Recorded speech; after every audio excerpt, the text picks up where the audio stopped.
What's good with it? What's going on? What's going on? Cold Heat Studio, what's good with you, man? Appreciate you for stopping by. Salute, one of my true sound creators.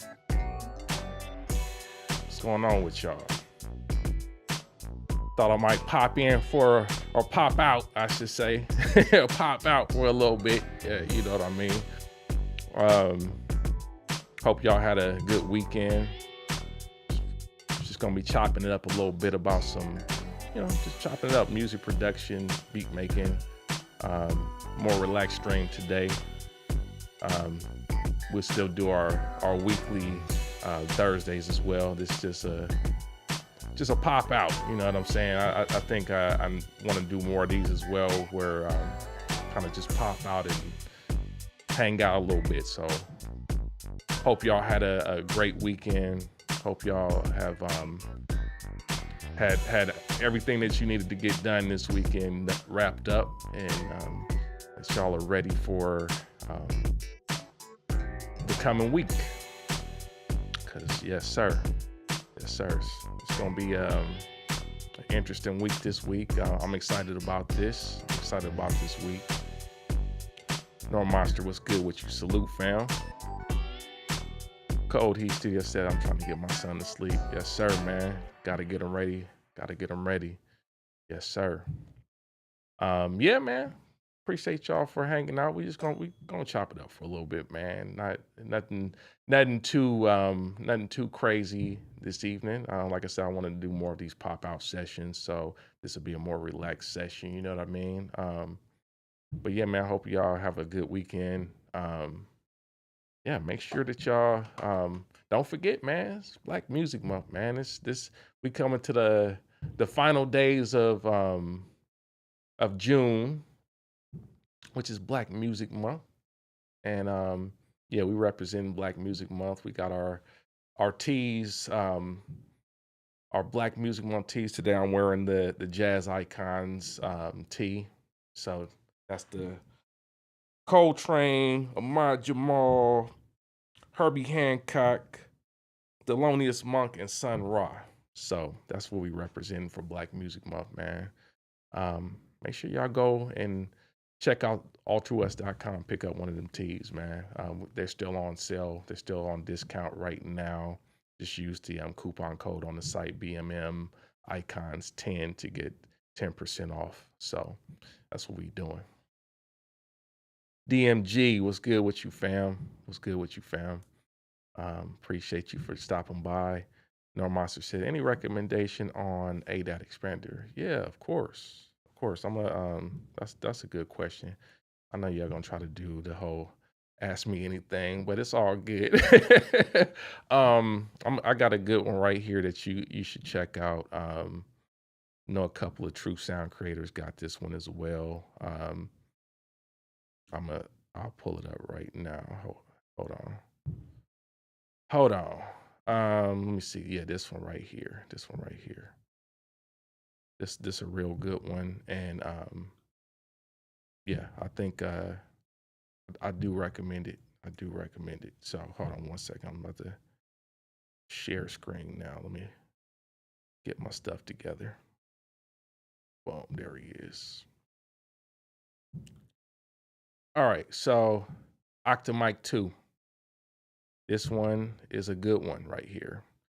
What I like about it, of course, is 8 channel pre's, AD converter.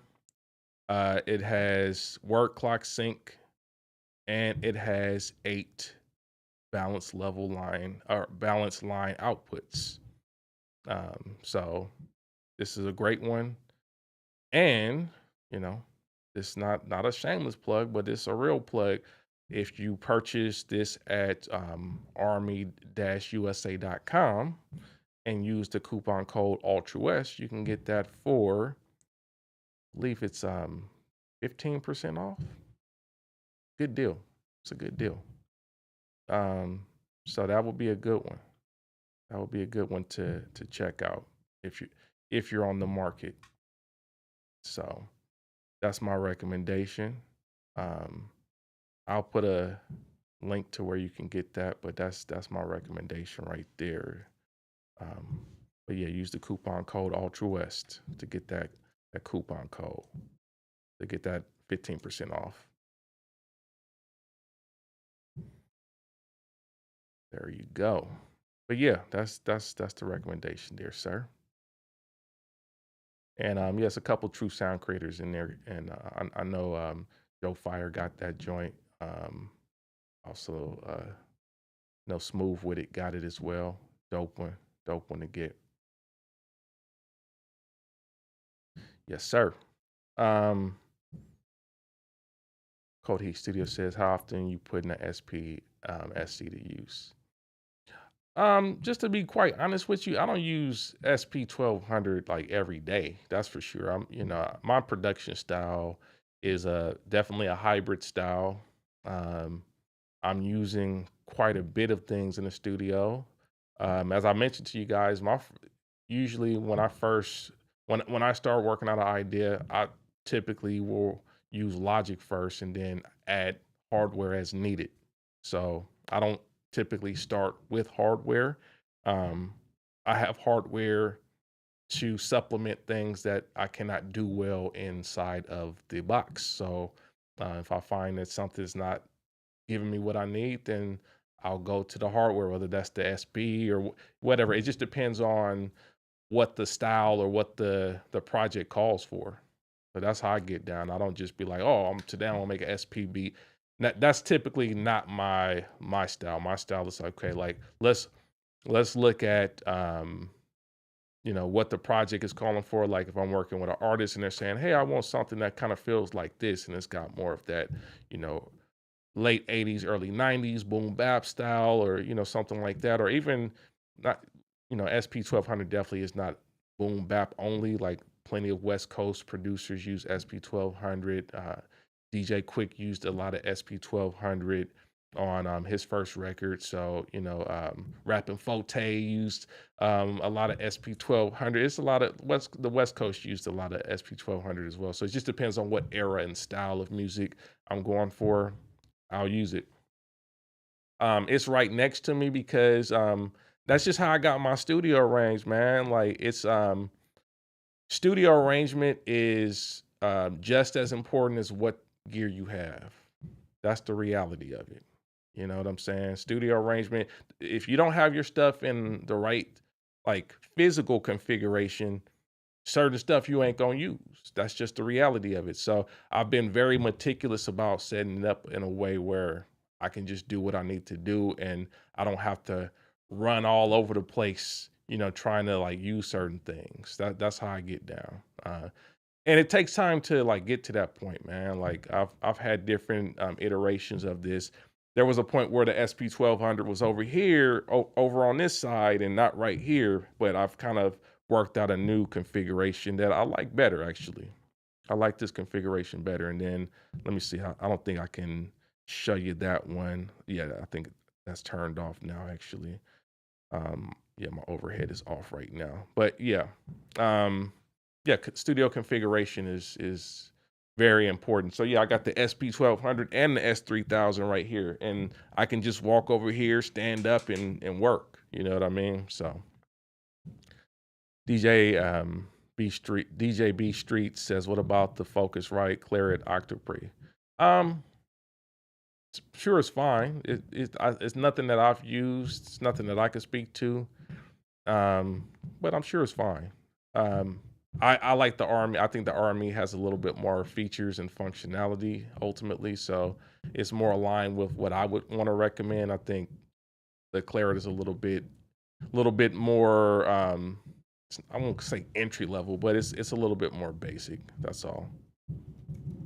And yeah, it's that time of year. If it sounds like it's gunshots out here, it's that time of year where everybody um acts crazy with fireworks. So sorry for all the bombasticness that you may hear behind me or in the microphone. People are really enjoying themselves out here with fireworks right now. So yeah. But yeah, I don't have a problem with the Claret Octopre. I think It's probably fine. Like I said, I just haven't used it. That's all. Let me look at it and just kind of give you a little bit more feedback than that, because I think just based upon like they got the new one with the compressors and stuff. Now, here's my thing with that. The new one with the compressors, I'm very I'm very skeptical about getting a compressor per channel. I think that's more of a gimmick than it is a benefit. So I think anything that's going to give you a compressor per channel plus a preamp per channel at 899, bound to have some compromises. It just is what it is. Not no, you know, no question about that. I think for the price it is it's offering a lot, and it's offering a lot because there has to be some compromises here. The other thing about the Octo Pre that I probably wouldn't go for is just the overall IO setup. I think having the 8 line out is good and the word clock IO is great, 8 at.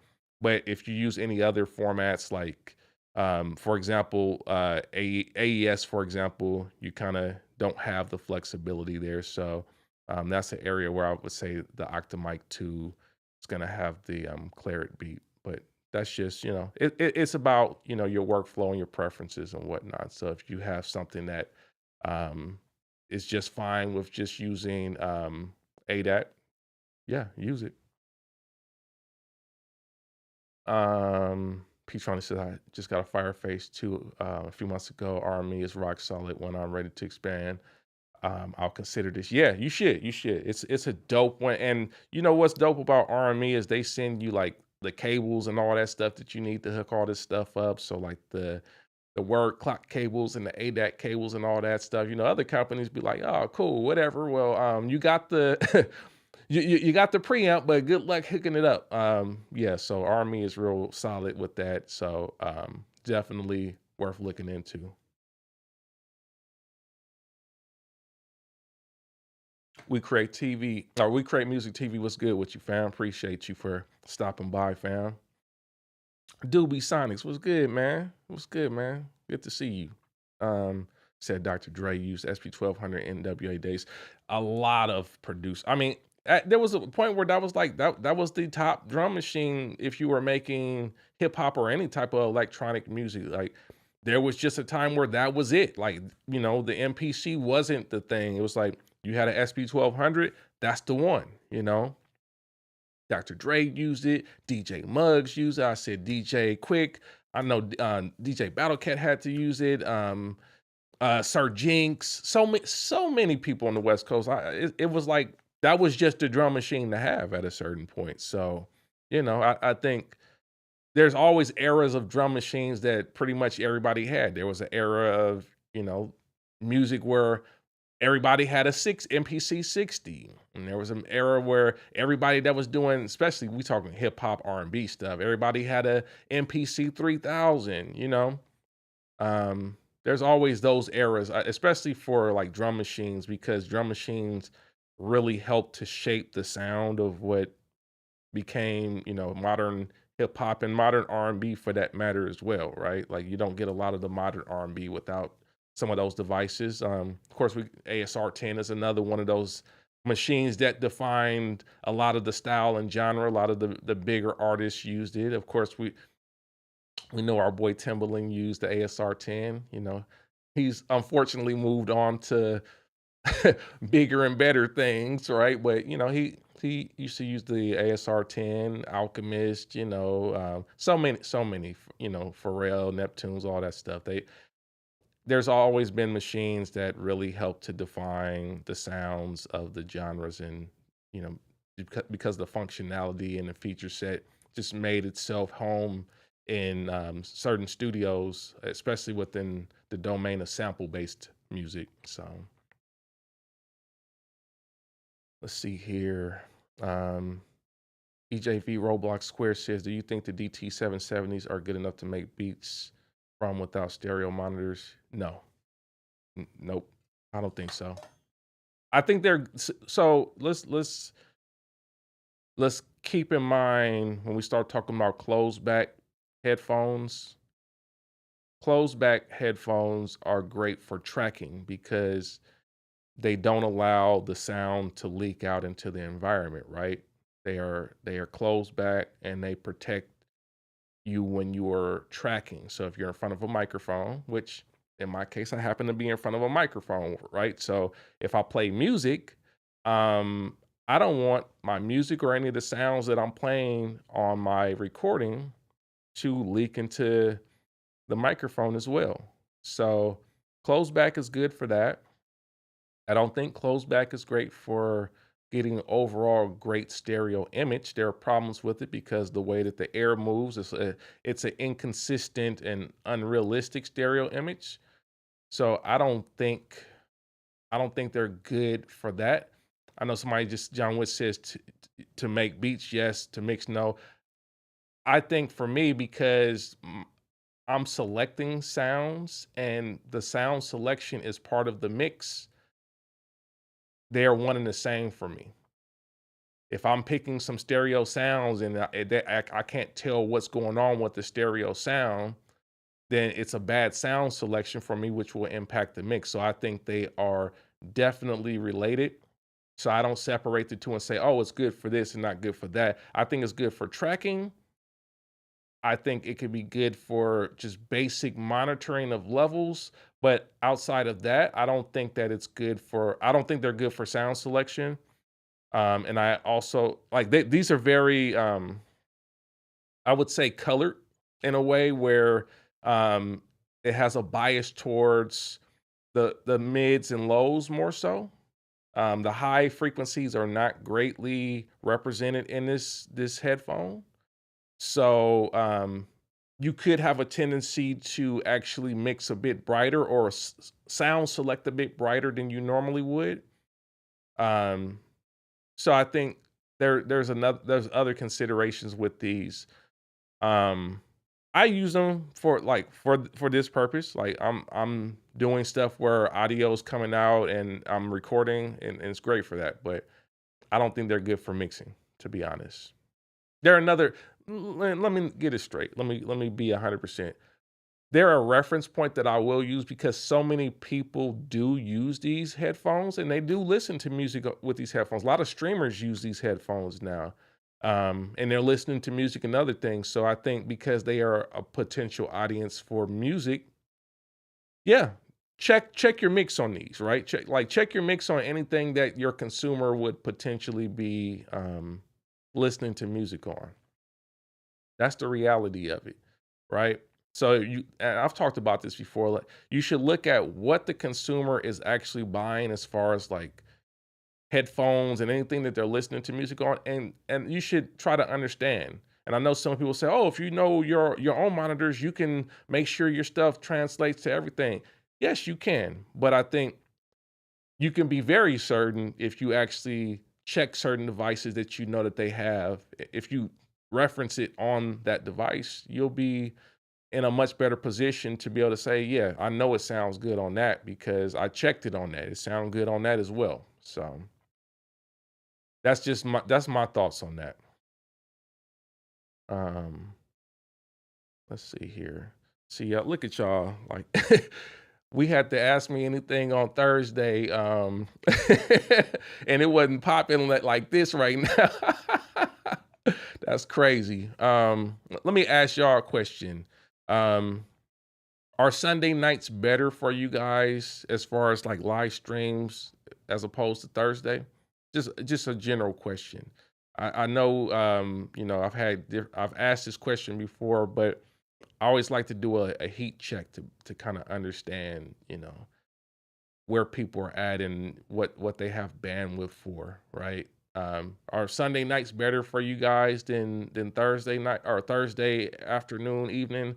Um, I just want to know just to get a better idea. Let me know in the chat if you guys think Sunday night actually is better. Because I used to do reason I'm asking is I used to do years back. I used to do a recurring Sunday night stream from 8 p.m. to 10 p.m. Pacific time, right? So I used to do that. I did that for a long time, and then we stopped.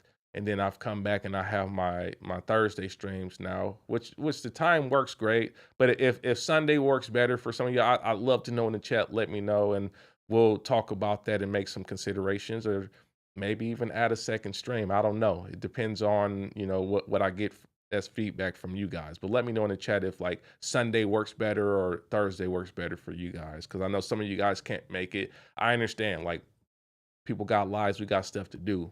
You know what I'm saying? But I would love to make it so that people can participate, because that's what live is about. Like, if you watch my last video that I posted, like, one of the things I was talking about was the importance of showing up live, right? Because that's where people can really understand who you are and see that you're a real person and have the real conversation. I enjoy having conversations with the community, just because I'm a producer and done this. I'm done this for a long time, and it is a passion of mine, and I love talking shop.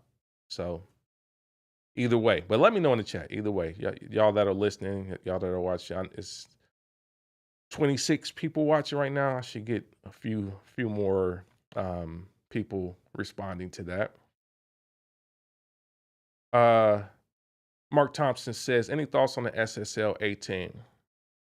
I don't have any really well-formed thoughts on it, to be honest, man. Like, I've been skeptical about the current crop of SSL. Excuse me. Only because I just think that SSL uses his name more than it really represents the actual original quality of SSL. So I think there are no shortcuts around anything. No shortcuts around anything. So I do the math on things, and generally speaking, on the SSL 18, the math per channel tells me that there's got to be compromises. I would say for the most part, the general math on a audio interface is it's about $100 per in. That's generally how you can look at it, right? You should expect to pay about $100 per input.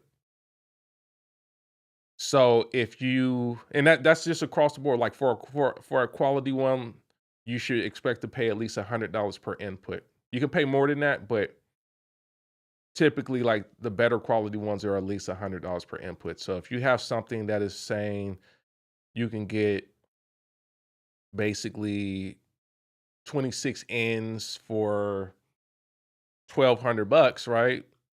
There's some math there. There's a problem there as far as compromises, because now you're like about $46 per input, which means that there's got to be compromises there. There's absolutely compromises there. Now, it could be good enough for what you're doing, but I tend to want something that has a little bit more of a high end quality to it, just for long term. Listen, I've had my share of audio interfaces, all price points, inexpensive ones, mid range ones, expensive ones. There is a difference. There absolutely is a difference. Don't get it twisted. That's why I've been talking about the RME stuff, right? Because I think there's a difference there. Like, and they have a very good quality. So don't sleep on it. Don't create this situation where you cheap out just because you're in a rush to get something. I think is very important long term, because you can buy a good audio interface can last you a decade plus. Like, my Apollo Quad, it's lasted me about a decade. I'm about at the tail end of it now. I'm probably gonna swap out for something else. But if you buy, it's like this: you buy once, cry once. That's what they say, right? So I believe if you can hold out and get something that's quality, you'll have it longer. You won't be like, oh, now I'm out of inputs, or now I gotta go and do this. And today I don't even recommend Apollos like that. I think Apollos kind of limit the IO in weird ways, and some of the true sound creators could tell you about that as well. Um, but yeah, I think RME. I love that. I love what they do because they have a much more expanded IO. They give you a lot more flexibility ultimately, so it's a better deal. But yeah, I mean, if you're listen, if you get what your budget can ultimately afford, don't let me influence you to spend money that you don't have. Number one, you know what your budget is, right? So if your budget is like, I only got $50 or $40 per channel, then get what you can get and work and make that work. That's the bottom line, right? But if you can hold out, if you already got something that you can work with right now, and you're looking to upgrade per se, right? You're looking to upgrade. If you're looking to upgrade, then you may consider holding out until you can afford the right level of gear so that you don't have to keep spending money on stuff that doesn't serve you for longer than a couple years. That's just my thoughts. Um oh yeah, John, I remember you, John. Yeah, man. Appreciate you for coming through, man. Yeah, I remember you from RMC Studio, man, over there with what's cat name now? I was just talking about him.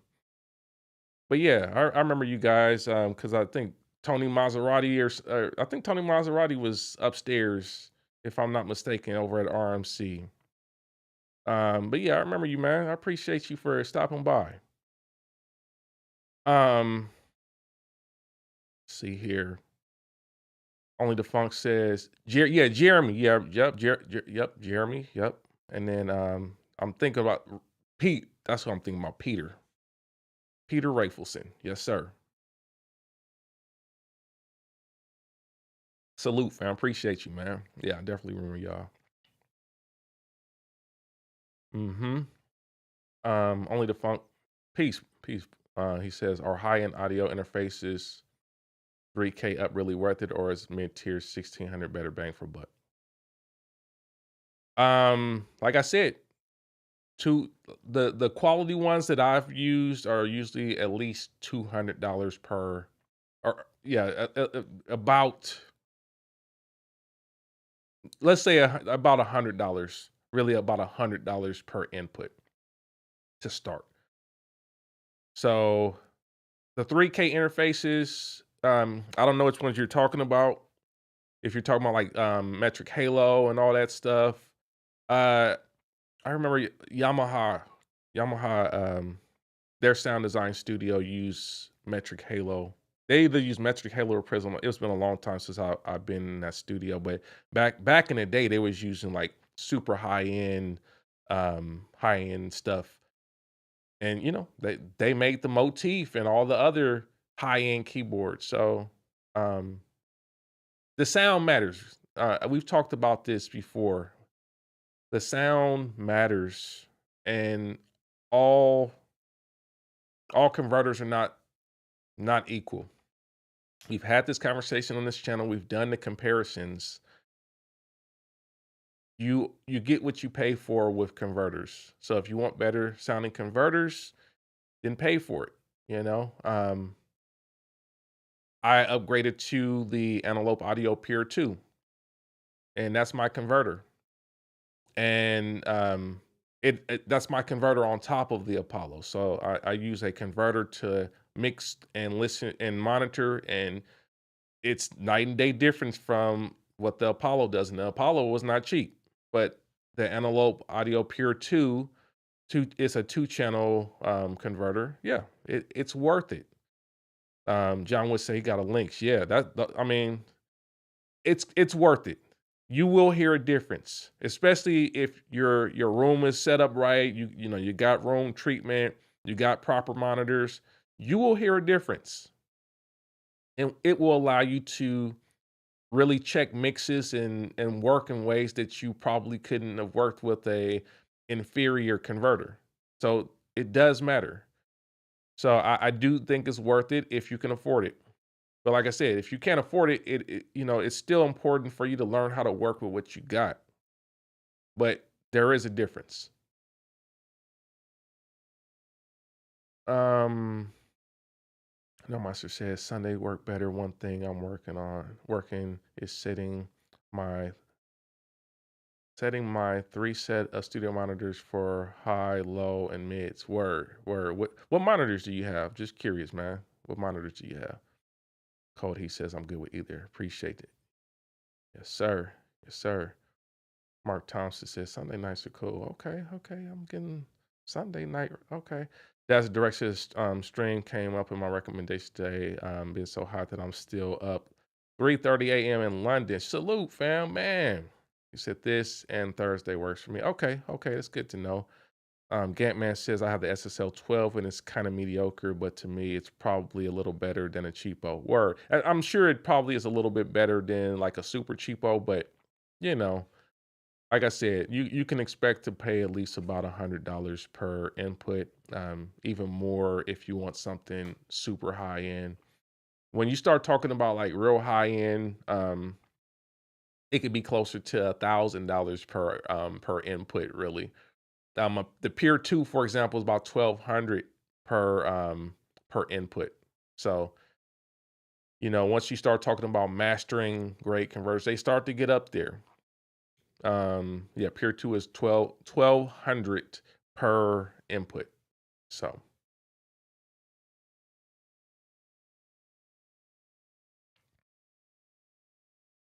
Driss R says, do you mess with the Arturia stuff?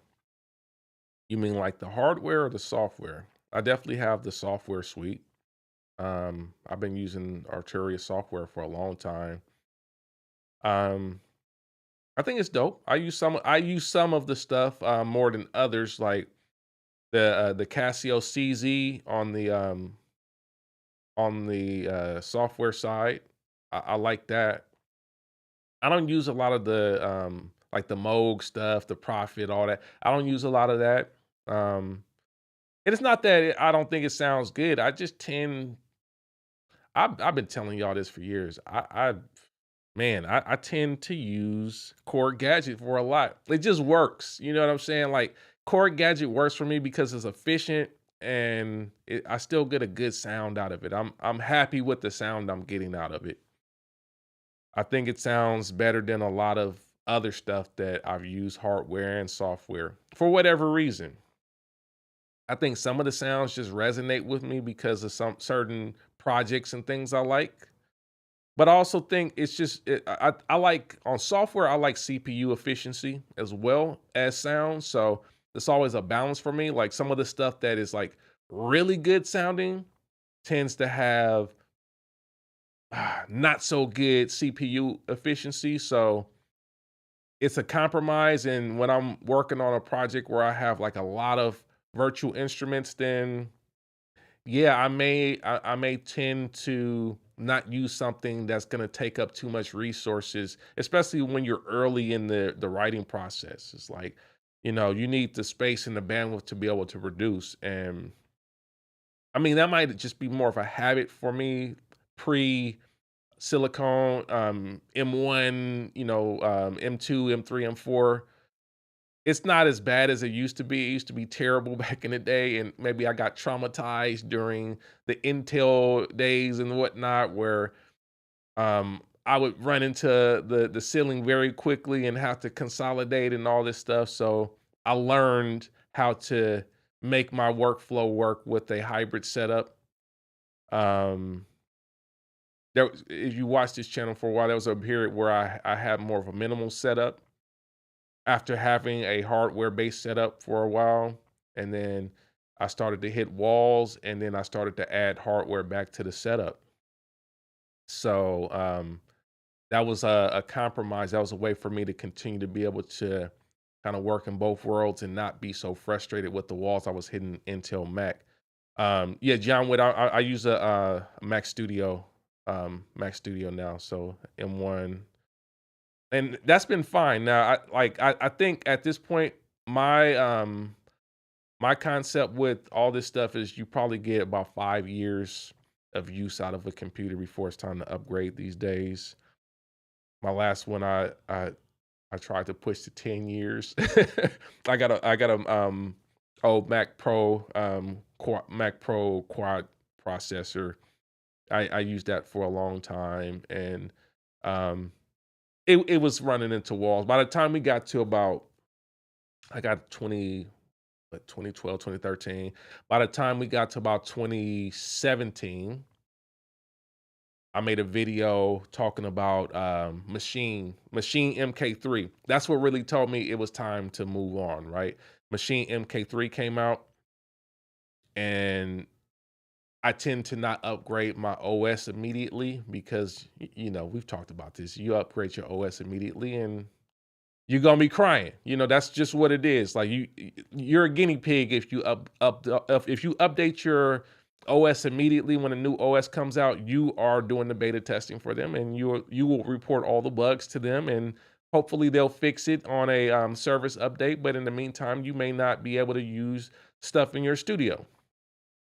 And after you do that a few times, you should learn to not do it. So I don't do it. So therefore, with my old Mac Pro, I was just kind of like, okay, I'm not gonna update this. I don't need to. If it works, I'm gonna just keep rolling with it.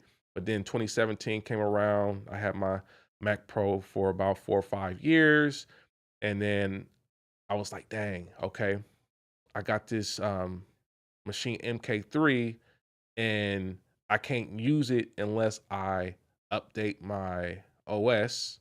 And I just didn't want to do that. I was really frustrated, like, I don't want to have to do this, but I ended up doing it. And it worked. It worked, but you can start to see, like, yes, there are some compromises. It's not optimized for this particular system. The OS is not optimized for it. So you start to see an eventual slowdown, and I still stuck with it. And then, of course, we all know what happened 2017, 2018, 2019. And here comes 2020, and we know what happened in 2020. And I'm still pushing it. And then I started to try to do some live streaming again. And then, oh boy, live streaming really told me, boy, you were done with this computer, sir. You trying to live stream plus run a full Logic session or a machine session and all that stuff. So you want me to run OBS plus your Logic session with all your plugins at the same time, and you want to record, and you have the nerve to want to record the video too. I'm done. So then I still tried to delay. So I bought this other device for the live streaming. So I was using a hardware device called a YOLO box for live streaming. And I was doing that for a while. And that kind of helped me to be able to live stream and record while still running my computer. But ultimately, I started to want to do other things, and that setup wasn't the right setup. And then the YOLO box started to make a lot of noise and stuff. The battery started to swell up. That YOLO box didn't last me very long, and I wish I would have bought an extended warranty on that. But anyhow, I said, okay, well, I still want to be able to live stream, but I need a new computer. So then I got the Mac Studio, and here we are today. I've had it since 2023, I believe, or 2022. I think 2022. Yeah. So we're at the 3-year mark. Yeah, I feel like I only got a couple more years left with it, but it served me well. I've been able to get a lot of good use out of this, and I'm happy with it. So it's a beastly system. It definitely can run a lot more stuff. I can do the live streaming and recording and all that stuff, and audio handling, no problem. No, audio handling is amazing. Dre says, can you go on Sweetwater and check out MOTU new interfaces with ESS Sabre converters? Yeah, I'll have to check them out. I mean, I need to listen to those because not sure about the new MOTU stuff. But I used to have the MOTU 828 years back. It served me well. It's a mid-range system, but I always think that there's still compromises because when you buy an audio interface, typically it's converters plus preamps, right? So if you think about it from that perspective, if it says 28 channels plus like 8 pre's or whatever, and it's $1,000, okay, so how much do we think a good pre costs per channel, right? Pre's are typically, good pre gonna cost you about like a good solid pre, I would say, probably cost you about at least 100 to 150 per channel for a solid one. And then if you want something higher end, you're gonna pay about $1,000 per channel. So something says 24 channels and it's like pre's verse and converters. It's hard for me to say, yeah, that's gonna be great all around. It's not possible. You're not getting around you're not getting around that. Um, Boss B says, sound like you need two PCs, then one to stream, one to record. Yeah, that's kind of what I did with the YOLO box, because the YOLO box is like it's an Android device basically that allows you to stream and record. And it has 4 HDMI inputs and whatnot, so it does. It supports streaming and it's a standalone unit. So that's what I was doing for a while. But the other thing I don't like about a setup like that is CPU fan noise and whatnot. So the new M1s or whatnot are very quiet or whatever.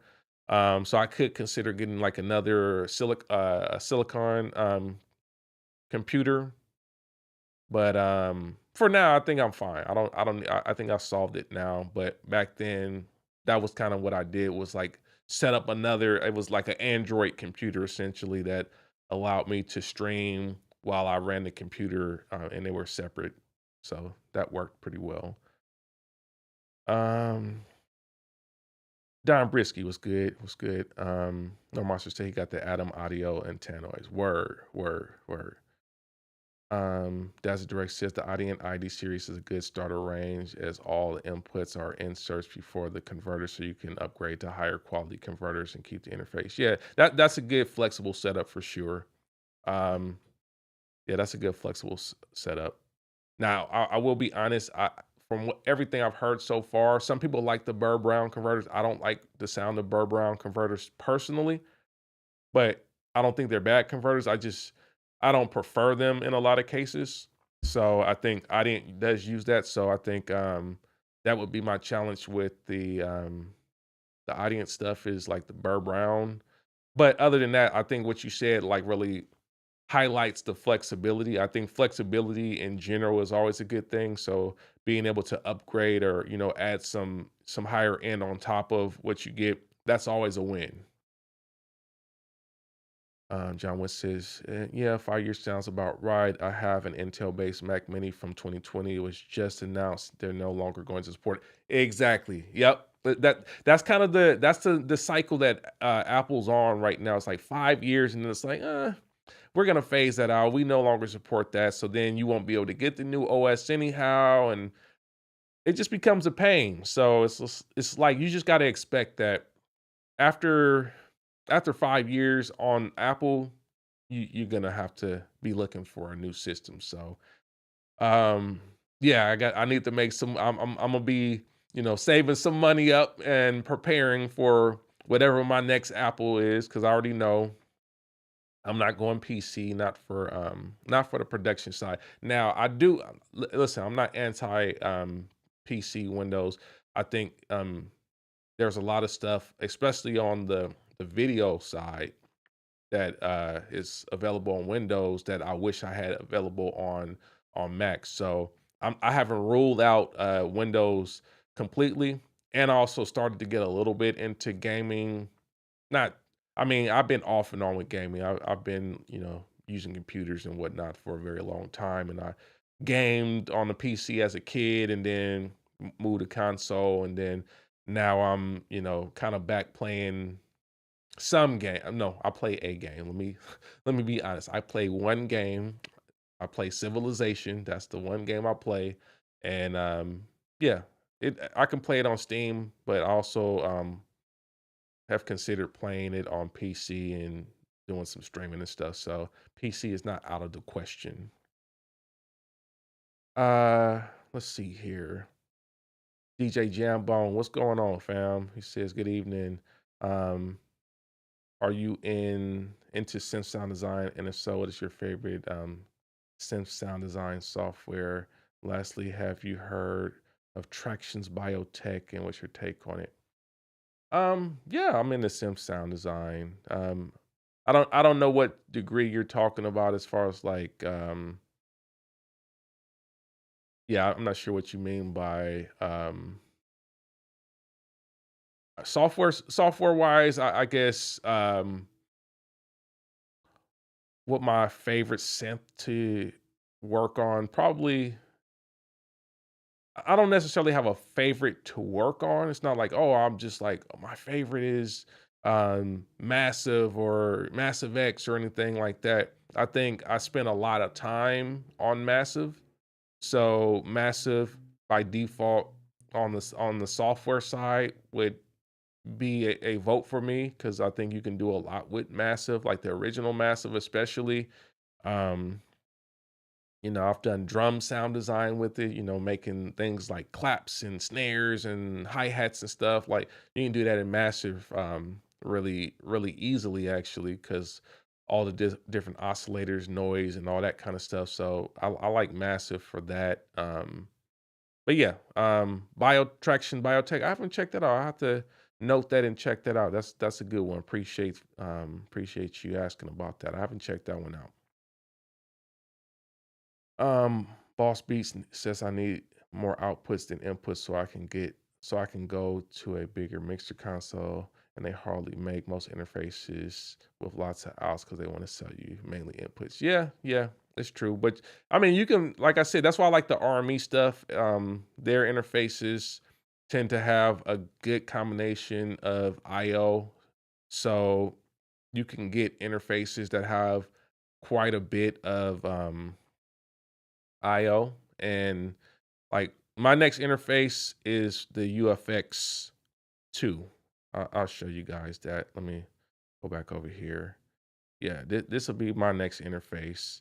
Um, this one, 60 channels. Uh, yeah, this will definitely do the job for me.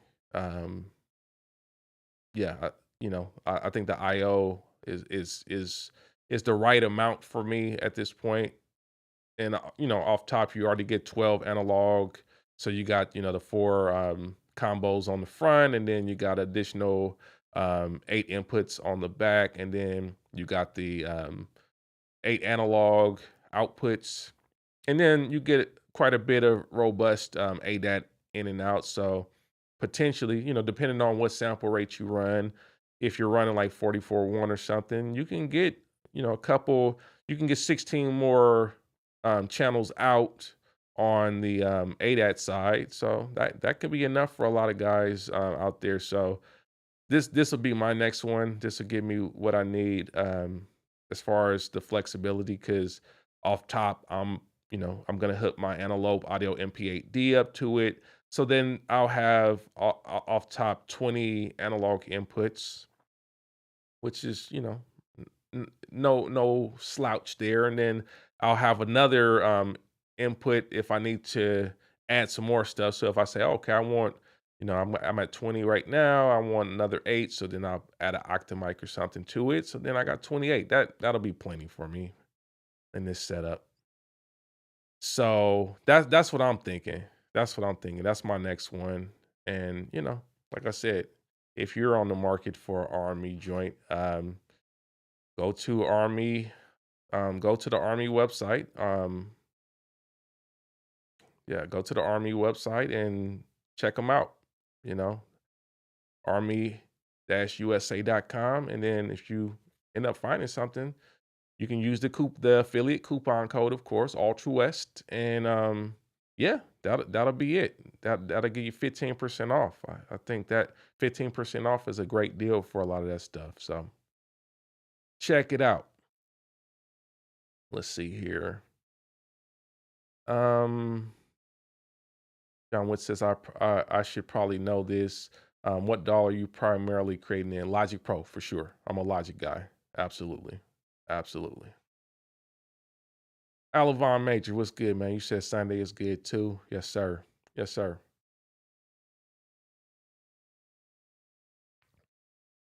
But yeah, like I said, this a real a real casual stream tonight. I don't have a docket of things to talk about. Just kind of hanging out with y'all. Um, Make sure yeah, check out altruist.com. We still this is the last tonight, tomorrow. This is the last days of the Black Music Month merch drop or the collection. We got those on sale, so make sure you go over to altruist.com and pick you up some of the Black Music Month collection. We got the shirts highlighting some of the geniuses and icons of American music. You know, the hip hop artists, the jazz artists, the P-funk artists, the soul artists that have all contributed greatly to the culture. That's what Black Music Month is about. So make sure you head over to ultrawest.com and pick it up. We got the coupon code BMM Icons 10. You'll see it on the website as well, but you go check that out and get 10% off the Black Music Month merch. But yeah, um, curious to kind of hear what are y'all listening to these days? Like what's some new records that are inspiring you today? Very curious. It's, obviously there's a lot of new music coming out all the time, but I'm curious to hear like what's some records that you're listening to, new artists, old artists, whatever. Like what's some great stuff that you've been listening to that have got your ear, like new releases, old releases. Very curious. This past week, I'll let you guys know what I've been on.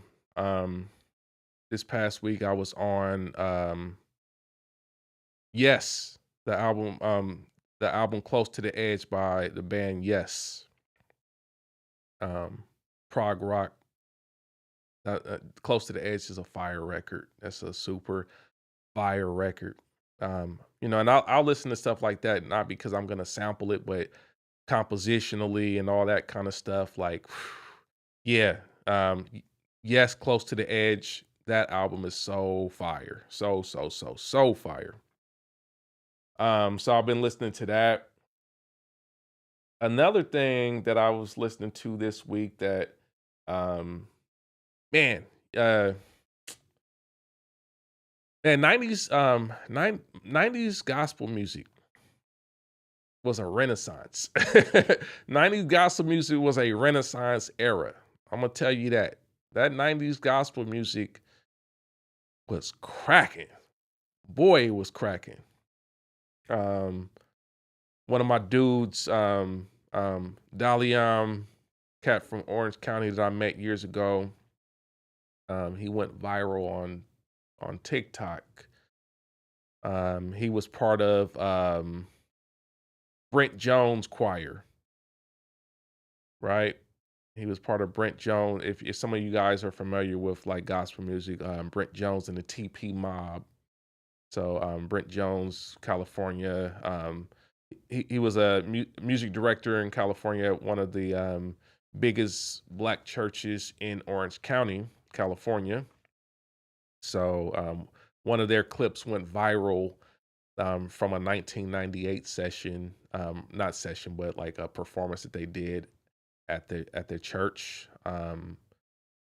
And it was cracking. I was like, man, um, that sound that what they developed during that time frame was something special. So that was like a dope look back at like just that 90s stuff. And I was listening to that Brent Jones song, and then it made me get back into like, let me listen to like Hezekiah Walker and John P. Key, and man, that stuff used to crack. Like, oh my gosh, like what happened?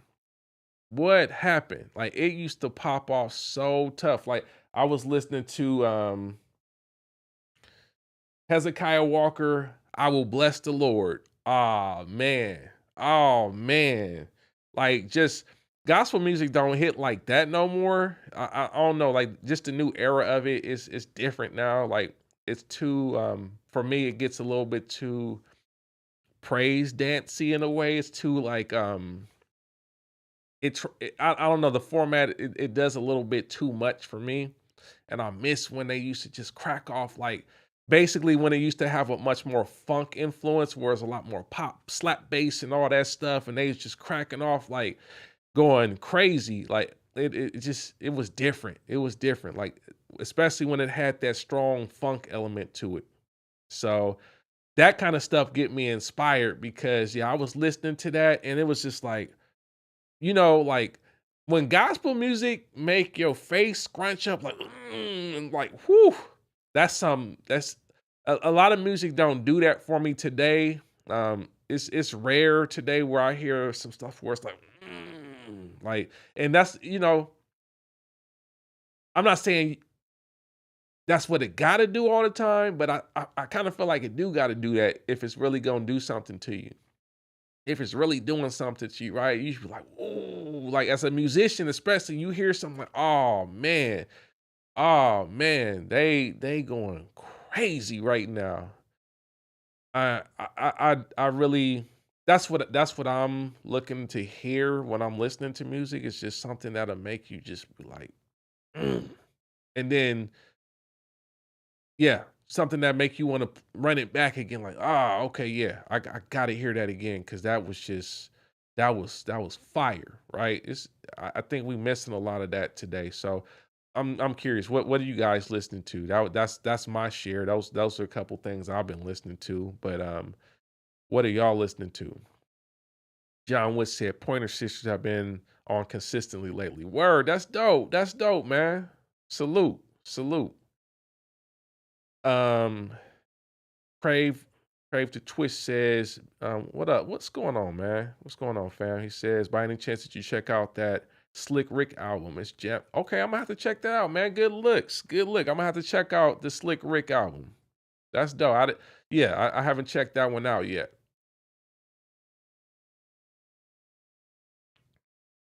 Yeah, I'm gonna check that out. What else? What else y'all listening to, man? I mean, everybody a music producer in here, I think. So I would imagine you listening to something, man. Like the new Clips album, like what we listening to, man? What y'all listening to? I still haven't checked out the Clips album yet. I need to check that out. But let me know, man. I'm curious to see what's got y'all ears, like what's got y'all attention right now as far as music, even old, new, whatever, man. Just very curious to understand like what y'all listening to these days. What are you listening to that got you inspired, man? Um, let's see here. DL says, hello, Mr. Myrax. Question: what is the appropriate way to warm up VST instruments, a vintage sampler or a hardware processor? Um, it's there. I appreciate the question. I think to say appropriate way, it's a taste thing, right? It's a taste thing, and it's also like a stylistic thing.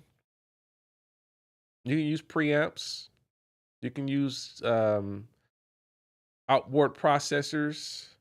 People like stuff like the Zulu, for example. Shout out to Langston and Handsome Audio. Like you can use something like that, or you can use something like a 542s. Need 542s to warm it up. You can use a lot of things. Saturation is a big thing ultimately that people tend to want to add to signal to warm it up in general. Anything that produces a pleasing saturation in the end.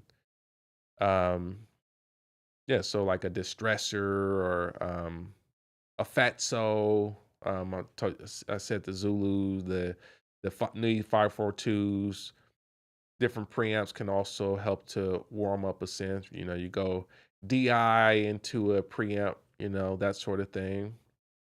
So in your case, if you're coming out, you may have to like drop down the signal using some type of reamp or something like that, then take it into a preamp. Um, so that sort of thing could be good. Um, yeah, I think you have a lot of options here as far as like warming up a sound. Those are just a few things you could do. But it's a stylistic thing too. Like for some people, sampler is the right thing to use. Sampler could be a good thing, especially if you are more of somebody that's like, hey, I'm more of a sample-based producer in the first place. So, throwing a synth into something like a ASR 10 or something like that could be the right thing to do for your style because it may help you to just quickly get to the sound that you're looking for in the end. A sampler, an older sampler that has the ability to still play back the synth in a way that reflects the playability paradigm that you want. Like some people, when I say playability paradigm, I mean, do you want to play it like a real keyboard, or do you want to play it like a drum machine sampler would, right? There's no right or wrong way on that side of things.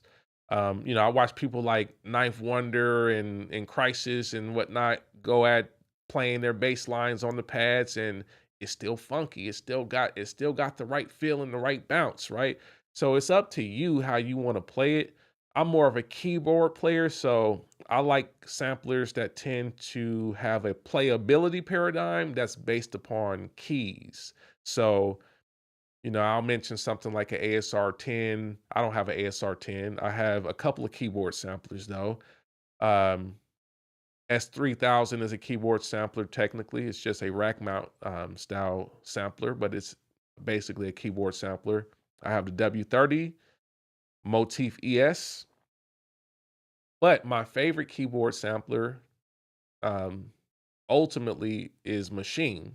That's my favorite keyboard sampler. Now, in terms of warmth, though, Machine is probably on the colder side of warm. So you still need to use something if you want to warm that up. But I think ultimately, I mentioned like saturation and stuff like that. It's kind of like what you're aiming for when we start talking about warmth in the end. So a lot of options there, but no right or wrong way. Just it's about your style and your preference in the end. Um, Dazzle Direct says not listening over and over to Erica Badu and Alchemist new track, even putting the AI video to the side. Alchemist was lazy, sampling on it. That I still haven't listened to that either, but that I didn't hear good things about it, so I wasn't in a rush to go listen to it. Um, been listening to Sarok and Robert Glasper. That's dope. That's dope. Um, that's disappointing to hear about Erica and Alchemist. I like some of the stuff that Alchemist does with Larry June, for example. I think they are a good match. Maybe we expected a lot more with Alchemist and Erica Badu. I don't know that I expected a lot with Alchemist and Erica Badu. That wasn't my bucket list or like um dream collaboration at all. I think it was unexpected for me. So yeah, I think yeah, I have to check it out. I have to check it out. I don't have any high expectations on that one. It's not like the uh Nas and Primo thing that people have been talking about. It's not like the Pete Rock and Common thing. Like I think Pete Rock and Common showed out and gave us a real good look at what collaboration could look like between people of that era. Nas and Primo, and I'm a huge Primo fan, guys. Please believe it. You saw the Black Music Month collection shirt, so I'm a huge Primo fan. But yeah, I put them at a high bar, and I expect them to come at a high standard. So I mean, I'm waiting and hoping that they deliver something that meets my expectation. Because yeah, Nas and Primo definitely they got some of my favorite tracks together. That's just what it is. Normonster says John Connor album with KLC reminded me of the old No Limit. Dope, dope. I'm gonna have to check that out as well.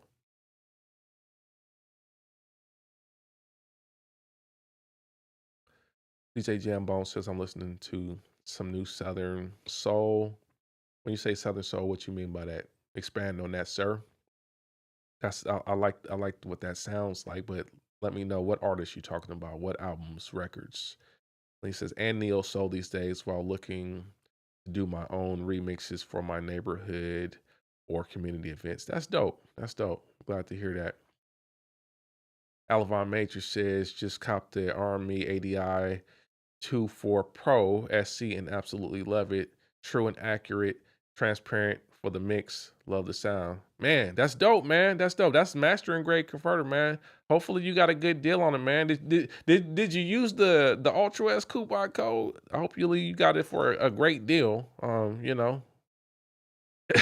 But yeah, that was one of the ones I was looking at for sure. That was definitely one of the ones. The only reason I didn't cop that one was because of the clocking. Um, it didn't have enough clock out for me. That's why I didn't cop that one. If you don't need that many word clock outs, it's a great one. And I recommend it for a lot of situations. It just didn't work for my situation. I wanted that one to work though, because it's a really good one. And a lot of mastering engineers love that particular one. So that's a good look for sure. Um, SJP Sounds was good, fam. He said, "What do you think about the Arturia V Collection Pro?" Oh man, we just talked about that. I use it. I got it. I use it. It's not part of my everyday thing. Like I said, I tend to use a lot more Court Gadget, as my first choice because of the efficiency of it and just the balance of efficiency and sound. But I use the Arturia V collection for certain things. Like I mentioned, I like the Casio CZ. A couple of other things in there I like, but it's not my first. It's not my go-to for synth sounds. Um, I love. I have a lot of hardware analog synthesizers anyhow. So if I need like a real analog sound, SC1 beneath me and the ATC1 right here. Then I got the Mofo X4 behind me, the Summit Novation Summit behind me as well. I got options, so I probably won't go to Arturia V Collection first. If you don't have that kind of stuff, like what I mentioned, it's great. And I think you can get a lot of what you would want to get as far as like classic synthesizer sounds are concerned. But between the hardware I just mentioned and Core Gadget, I typically just don't go to the V Collection as much. It would be for like more abstract, not abstract, but more obscure stuff that I would want, like I said, the Casio CZ. I like that because that's just a different sound, and I like the Casio CZ. So that sort of thing is dope. Um, DL says, "What makes someone like Dr. Dre so special with mixing? Is it higher knowledge of sound and frequency, or does he know how to affect bands of frequencies better than other mix engineers?" Man, that's a great question. I don't know Dr. Dre. I don't know Dr. Dre at all. So I think someone that's closer to him could provide a bit more context. I'm not gonna sit up here and say this is definitively who Dr. Dre is and what his strength is. I know a lot of people that have worked with him, that know him, that have done a lot of work with him. And one of the main things that I've heard from most of the people that in my circle that have worked with him, one of the main things that they say is that the way he hears the music, he finds certain details that other people may not have recognized about the music and understands how to push those things forward. Um, Now I was supposed to say Chris the Glove. Yeah, that's one of my dudes, Chris the Glove. I know so many people, like so many people in my circle work with Dr. Dre directly. Um, Sir Jinx, that's his cousin, Sir Jinx. Um, I can name a lot of producers that I know work with him. Siege Monstrosity, Dreddy, Day One, uh, of course, EA Ski. I can name so many. Dewan Parker, Denon Porter, like a lot of people that I know and talk to a lot. Knots, so many people. I can tell you so many people that just are in my circle that kind of just agree that he just has this vision for music, and like the way he hears the music is different. And I think also, if you just kind of put together what I just said, he understands great musicians and he knows to put great people around him to also help him to be great at what he does. So he puts the right people around him that can help him to realize the ideas quickly. And I think he's great at identifying details in the mix that are important. I think some of you guys are saying frequency. I think it's his sense of priority. If I had to guess, it's his sense of how he prioritizes certain sounds in music that makes him great. Because I don't think like I couldn't tell you that compositionally Dr. Dre is like the best producer as far as like creating compositions and like um great movements of sound and whatnot. I think more so Dr. Dre is great at presenting a presenting something simple in a way where it is prioritized very well, and things in the mix are prominent, and the frequency spectrum is prioritized in a way where it has the right impact for the genre of music he's working on. That's just my assumption. Like I said, you would have to talk to people that actually work directly with him for their opinion. That's just how I would summarize what I have been told from those that work with him. Um, Boss Beast says RME is definitely one of the top dogs right now. Absolutely, absolutely. Shout out to RME. Dazzle Direct says the track is simply a short loop of the realest Mob Deep featuring Coogee Rap, not a song. Only a basic beat. Really feels really unfinished. Yeah, okay, that's man, that's disappointing to hear.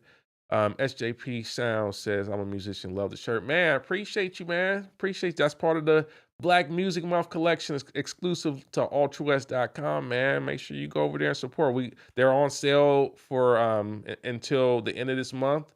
So make sure y'all go get it. We got, we got a few different selections to choose from. So, we got the hip hop production icons, the jazz icons, the American music icons, and the P Funk icons as well. Like, go ahead and check it out at ultrawest.com, man. Like, for real, for real.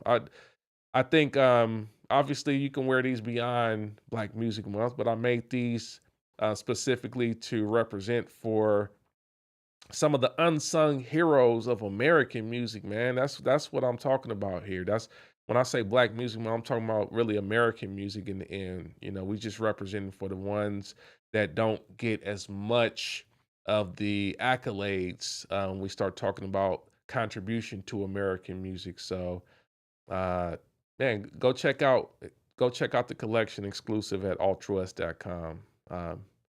Go support. Make sure you go cop one of the shirts. We got these in black and white. These are oversized shirts. So if you want to get one size two sizes down if you want like a true to size fit. So if you normally wear XL, you may want to get the medium, sir. You may want to get the medium. This is what I got on actually is a medium shirt. It's an oversized fit. So you're gonna have the longer arm. It's for those that like a little bit of a longer cut and not for me, I don't want the sleeve like all the way up my arm, you know what I'm saying? So that's why we went with the oversized. But yeah, man, go check them out, altruist.com. Go check out the Black Music Month collection, man. I appreciate the love on the shirt. Um, let's see here. Rodriguez Bailey. Salute, fam. He says, I'm late, but I love my core gadget and REM or RME, you mean. Yeah. Great choices. Thanks so much for the info. No, I appreciate you, man. Appreciate you. Let's see here. No, Space says, according to Chris, he's the person that introduced Dr. Dre to an SSL board where a lot of his sound comes from. Yeah, yeah. No, I've had these talks with Chris, and yeah, I mean, Chris is definitely a part of the original sound for Dr. Dre. Yeah, he's definitely one of the guys that helped Dr. Dre achieve greatness on several records. So yeah, shout out to Chris. Let's see here. That's direct says Dre always uses SSL 4000E console. That's part of his sound. Yeah, yeah. I think the gear for sure is part of the sound. And sometimes when producers, engineers, whatever, start to explore different sound devices, it can drastically change the sound. And um yeah, yeah.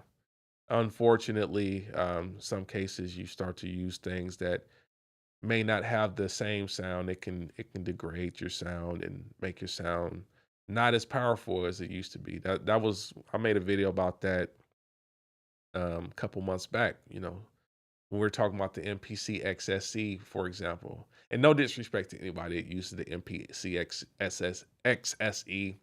That's not what this is about.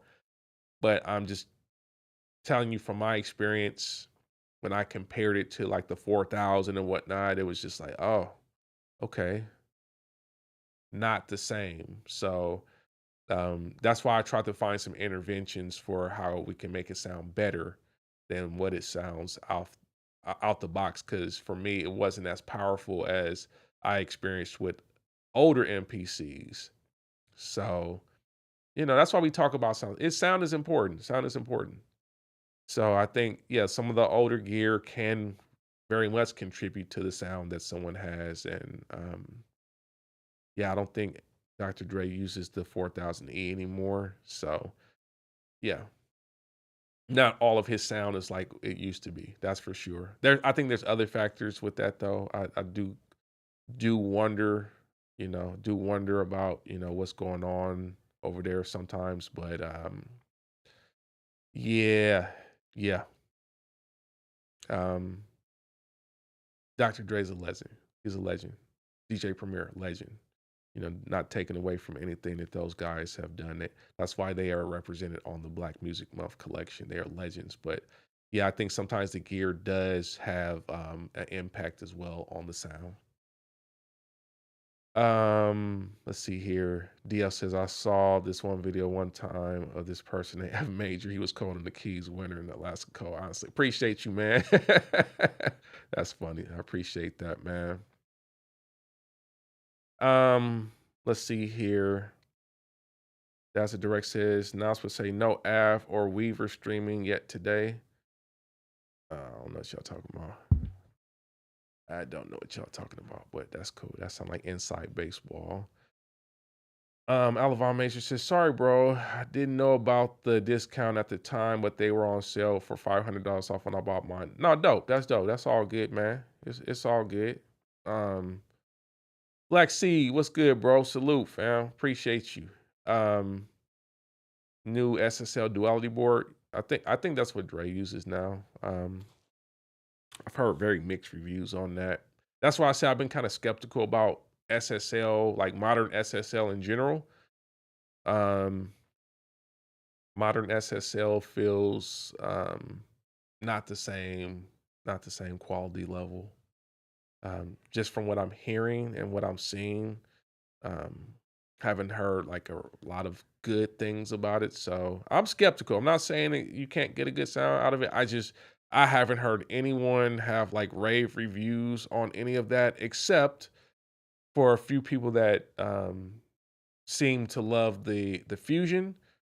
And I know a few people that really enjoyed the fusion. So they might have some things. I just ultimately I've heard more complaints about the new SSL stuff, so I stay away from it because I understand how certain legacy brands start to lean more onto the legacy and the name as opposed to pushing things forward.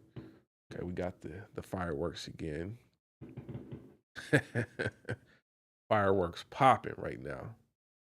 And yeah, we got until Friday plus, right? So guess we're gonna have to deal with it.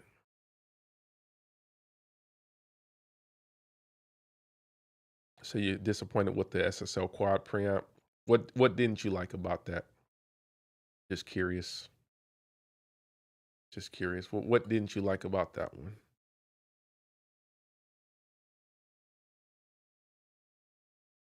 Because I think SSL quad had some good features. Price is not cheap, but it had some good features. But I think you may also consider like the Octamic by RME. I think that might be a better overall look than the SSL, to be honest. Just from what I'm understanding from it, like the Octamic might be a better look. Um, let's see here. Canera says there's a general consensus that the older MPC 2000 XL, MPC 1000, 2500 does not sound good at all, but there were classic hip hop and R&B records made on them. Would you agree with that statement? Um, I hear more about the consensus about the 1000 and 2500 than I do with the 2000 XL. I hear a very mixed review of the 2000 XL. I think those that were on the 3000 feel that the 2000 XL was a step down sound quality wise. But what I can tell you is that definitely there's been a more unanimous um, sentiment towards the 2500 that one does not sound good. I haven't unanimously heard that about the 1000. Um, Interestingly enough, and I don't know what it is. I've had a 1000, I've had a 2500 as well. I don't know what it is about the 1000, but I remember when I was working with Q-Tip. Q-Tip was like a huge fan of the 1000. He was like, this one right here, for whatever reason, it sounds so much better than a lot of other drum machines that I use. This was Q-Tip saying that. Um, I don't know what it was about the 1000 that he loved. I couldn't really get him to fully articulate that. But it was very interesting to hear, like, as I was working with him, like, he really liked that. He really liked that. So I think it becomes a matter of taste in the end. Sometimes people just looking for stuff that helps them to get a little bit of a different sound, not necessarily like a warmer sound or any of that. Some people are just looking for something that tickles their ears a bit differently. So, it's all taste and preference in the end. I want you guys to like all remember that it is like all taste. But I think it's important that you have a wide palate, meaning that you've tasted enough things to understand what you like, right? Sometimes we can only we only have a palette for what we can afford. I think that if you only have a palette for what you can afford, you might be limited in your perspective. Like if you've only been able to afford let's talk about food, right? If you've only been able to afford, some of y'all are old enough, we can talk shop here. If you've only been able to afford Sizzler and that's the only steak you had, then you might not have a palate for anything else. You might not understand that there's levels to steakhouses, right? So your palate may be at the Sizzler level because that's what you can afford. And I ain't saying you can't eat. I've had plenty of Sizzler in my day. Trust me, when I was younger. But your taste should be informed by being open to explore other places, other things, have other experiences. With sound, we're talking about having used different devices and played with them and getting a feel for what they sound like, what they're good at, what they're not good at. I think that expands your palette and allows you to really gain a sense of understanding for the different flavors that exist out there. And then you can start to have a real perception and say, I like that sound right there. I don't like that sound right there, right? I think it's important.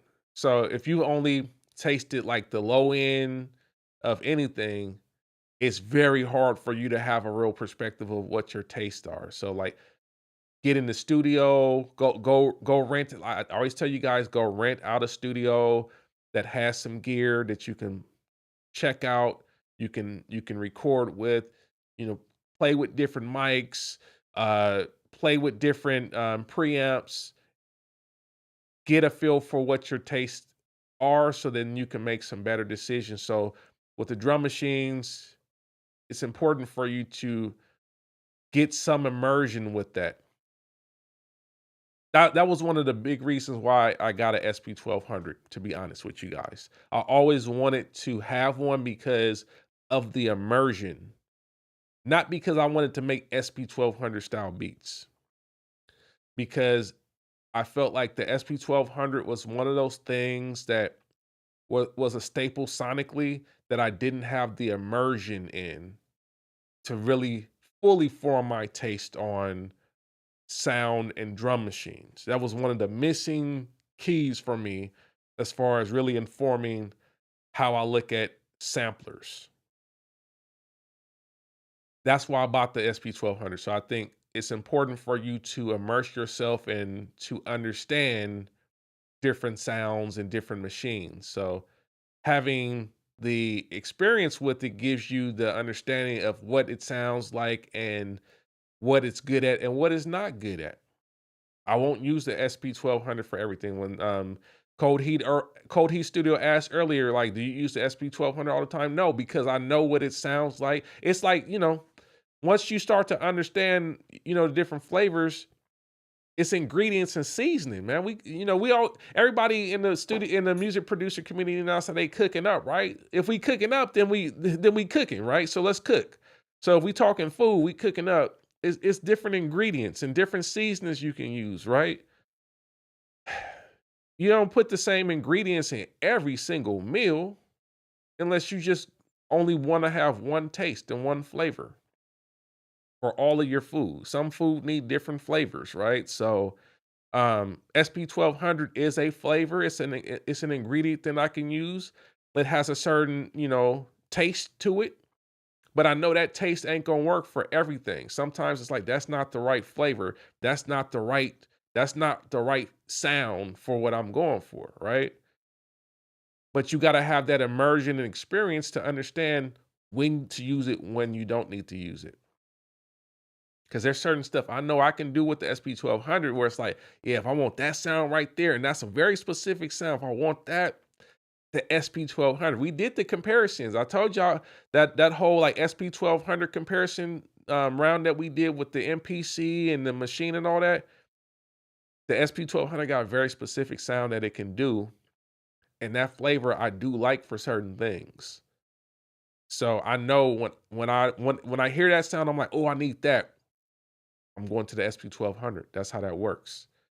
So it's all taste. It's all taste in the end. But I do, all you producers, I do recommend to immerse yourself and get familiar with different machines, different drum machines, different preamps, different mics, different synthesizers, just so you understand like the different flavors. Don't be so used to just the limited amount of flavors that you could afford at the moment, because it will limit your palate, and it ultimately limits your ability to cook up, because you won't understand different flavors that you can incorporate to um, bring different emotions and different people into the fold of what you're doing. Because some people have very specific tastes, and if you can implement things that appeal to their taste, all of a sudden they might smell your food and be like, "Ooh, that smell like, oh, okay.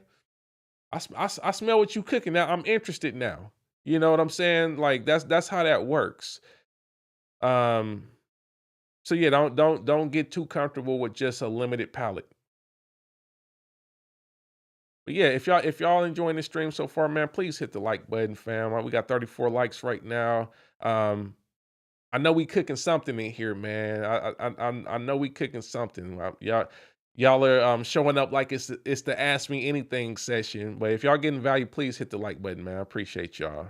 Appreciate y'all. And share this with folks, man. You know, I'm think I'm gonna do more live streams on Sundays as well. So make sure y'all hit the like button and share, man. If y'all want to support the channel, support what we doing here. Let's see. Alabama Major says, have seen the new console SSL released. Seems very modular for the 150K price tag. Now I haven't seen that. Let me check that out. I'm gonna need to check that out. What's it called, Alabama? That's the direct says I'm saving for the PreSonus Fader Port 16. I work with so many artists and have to open and run loads of different DAWs to mix Fader Port works with my top 12 DAWs. Dope. I've used I've definitely used some hardware control surfaces back in the day. Now, long time ago, I had like one of those single channel controller surfaces. What was it called? I forgot what it was called now. It was a USB one. I don't think it was the fader port. Um, I can't think of the one it was. Maybe it was the fader port. It was the fader port. It was the OG one. It was the classic one, right? I had the old gray one. Yep, I did have that one. I'm gonna tell you, I had to get rid of that. And I ain't saying that that's where it's at now, but back when I had it, it got really funky with me, and it started to send signals that it shouldn't have been sending, and it was glitching out on me. So then it started to do stuff to my session. And once that happened, once it started to like kind of spaz out and like send signals that I didn't need, I was like, okay, nope, you're not messing up my session. So I got rid of it. Cole Heat Studios, man, I appreciate you, man. Thank you so much, man. Have a good night, man. Have a blessed week, man. Appreciate you. One of the true sound creators, as always, man. Thank you for the super chat, fam. Yeah. Um, yeah, so I got rid of the OG fader port because of that. Now I hope, I think USB's way better now than it was back in that day. USB is faster, a bit more stable now. I remember there was an era where you kind of didn't want to use USB for audio, and it was kind of iffy for MIDI.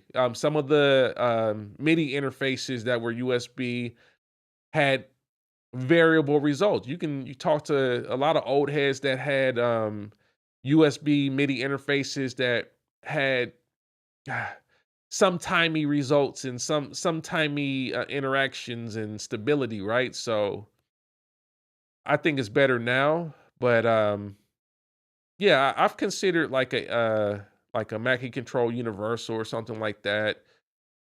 These days, I'm a machine user, so with machine, what's interesting is the control surface capabilities of it. A lot of people don't talk about that, but for Logic, if you're a Logic user and if you run machine, the controller mode is actually pretty impressive for what it can do. So I actually run that, and it machine is a great controller for basic things like being able to change volumes on channels, transport control, that sort of thing. Machine is dope for that. Machine MK3, I'm saying, like MK3 controller, dope control surface for basic things like volumes, panning. If you need a hardware tactile controller that does transport and allows you to do some tactile mixing, right? Between that and then also Logic Remote, um, I don't use a lot of hardware controllers anymore for that sort of thing because between those two things, I'm pretty covered. But I think if you need something that allows you to like do a lot of like track arming and stuff like that, and you say you're working with a lot of different DAWs. It sounds like you see your top 12 DAWs, man. If you got that many DAWs that you're working with, then yeah, a hardware controller could be a good look. Like she said, oh, okay, you're talking about the SSL. Really clean, was expecting better color wise. I got you. I got you. Yeah, I mean, I think that's the problem, right? They're SSL, so people have different expectations of what SSL means. So that's the problem. If you're looking for color, probably not. Probably not today. So, yeah, I think you said rather went with the 511s, but I purchased the SSL quad first. Yeah, I think it's a trade off, man. Like if you're looking for color, oh no, I don't think SSL is right for color today. I think SSL is good. Like the more expensive stuff may be good for something that has the functionality, like for the eight pre's or the quad pre's or whatever. But yeah, if you're looking for a color machine, there's so many better options today. Um, yeah, let's see here. DLCL, why do people hate on the 5000 so much? It had a synth in it. Okay, we're gonna get to that.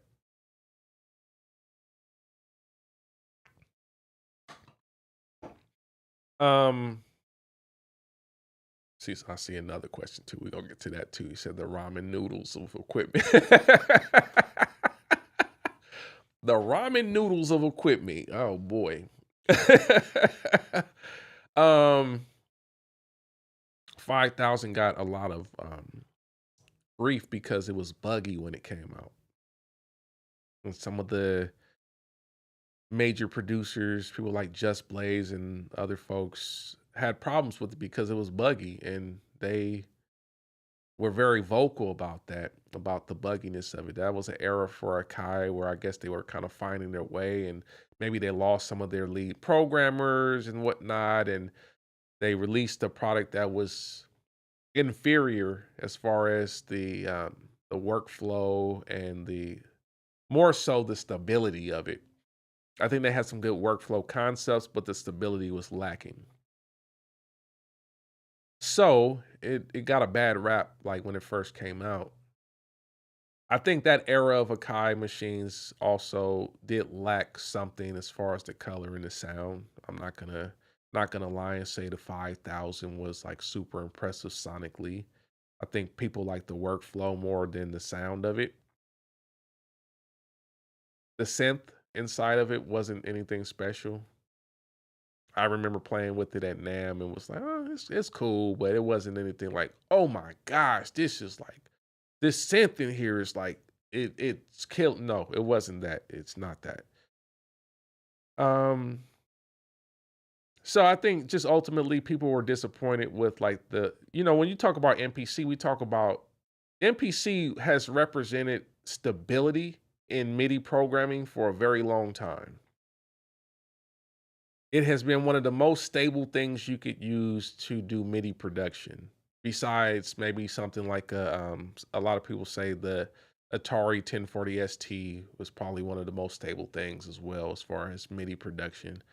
Um, I'm not going to talk about this Atari 1040 ST thing. Anyhow, those that know of my story with the 1040 ST. But MPC always represented like stability. So for something to say MPC come out and it's not stable, it disappointed people, man. That's just what it is. That's why it gets so much of a bad rap because of that. I think they eventually got their act together and made it a bit more stable, but the ship had sailed already. And then, it released in an era where we were transitioning. It was just at that moment where everything was about to be like DAW and plugin, like everything like that. I think that came out 2008, 2009. Everybody was like, nope, we going over here. 2009 Machine came out 2009. Everybody started to go in this plugin direction. And in 2009, Machine couldn't even run plugins, but the fact that Machine could run in a DAW as a plugin, and it had the tactile hardware, and you can eventually chop in it. You couldn't chop in it when it first came out, but eventually by about 1.5, you could start chopping in it and doing all that stuff. People had moved on to that. So like the 5000 kind of got pushed to the side because it wasn't really doing enough innovative at that time. And it wasn't stable. So that's why it got such a bad rap. Black Sea, appreciate you, man. Appreciate you, fam. Thank you for the super chat. He says, salute to everyone in the chat. One love. We were got by the by the hype with the 5K. Yeah, man. Yeah. It was not a good look for Akai, and it took Akai a long time to regain trust. Like Akai had to go and just be like, oh, I guess we're just making MIDI controllers, and they was just making MIDI controllers for a minute, and trust me, I was outside. I was outside when that was going down because where was I during 2009? I started working at Native Instruments in 2009, so I remember how it went. Like at that time, Native Instruments was whooping. They was whooping at that time. 2000, I would say from 2009 to about 2014, 15, Native Instruments was like, they couldn't do any wrong with that machine thing. So it just the timing of the 5000 just was bad, and just the execution of it was bad. So then they lost a lot of trust, and took them a long time to get it back. And I think they didn't really get the trust of the consumer back until the X and the Live and all that stuff. That's when it really became like, okay, they're starting to understand the concept and they understand the assignment today, but it took them a long time to do so. At DLC, if that's the case, what's the ramen noodles of equipment? And the ramen noodles of equipment.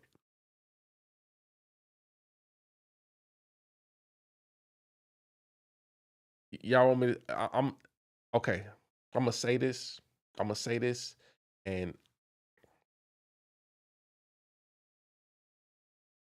let me just think about this for a second. I got one in mind, and I know if I say this right now, it's immediately gonna be some people that say, "Oh, no, you're wrong.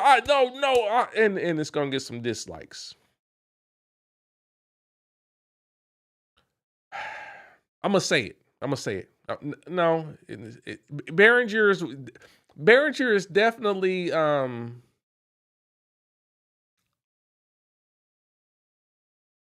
Behringer is down there for sure as far as ramen noodles concerned, but I would say Behringer is more like Behringer is the store brand. You know how you got like the main brand, the big brand, like the name brand stuff, right? And then you got the store brand version. Like Behringer is the great value of music production. Like if you shop at Walmart or something, right?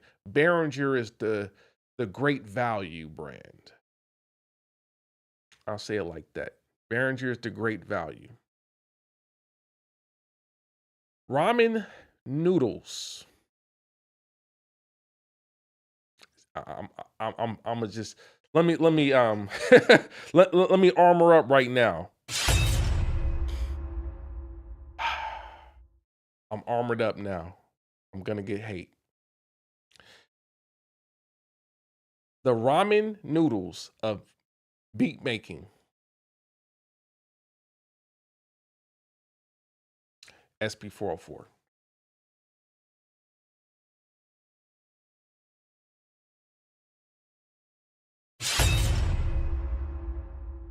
SP404. Why do I say ramen noodles? And trust me, I done had my share of ramen noodles. Trust me. Trust me. I am not someone that is too good for ramen noodles. SP404 is ramen noodles. It's like that thing that you have when you in college or you young, and it's like it hits because you can't afford that much. It hits because the seasonings, and it's got the right flavor for the occasion. And if you doctor it up, if you know how to really put a little bit of extra on it, add you some chicken or some vegetables and stuff, and then you can make it a meal. You know what I'm saying? Or you can just eat it by itself, right? It's cheap, but it can get the job done, and like it can fulfill you if you don't have much to spend. You can't afford too much. That SP404, it's the ramen noodles. It's definitely the ramen noodles of music production. I'm not hating. And anybody that hear me say that, listen, I'm not hating on the S. I just told you I've had my share of ramen noodles. I grew up quite quite without. I definitely grew up without a lot of things, and had plenty of nights of ramen noodles. So I'm not like, my perception of ramen noodles may be different from others. Yeah, you definitely got to dress them noodles up. So to me, SP404 is the ramen noodles of production. For good, for better or for worse. Um, yeah, yeah. Um, Listen, yeah, DBIC does use that. Am I saying that DBI? I didn't say DBIC is a junk producer. DBIC uses a lot of things. Um, Ramen noodles have fed quite a few people around the world, but I'm just talking about really like just kind of where it fits in the whole conversation. It's one of those things that you can get through your younger days. You can get through your younger days on just that, but as you start to get older, you start to recognize I can't eat that alone, and maybe I shouldn't eat as much of that.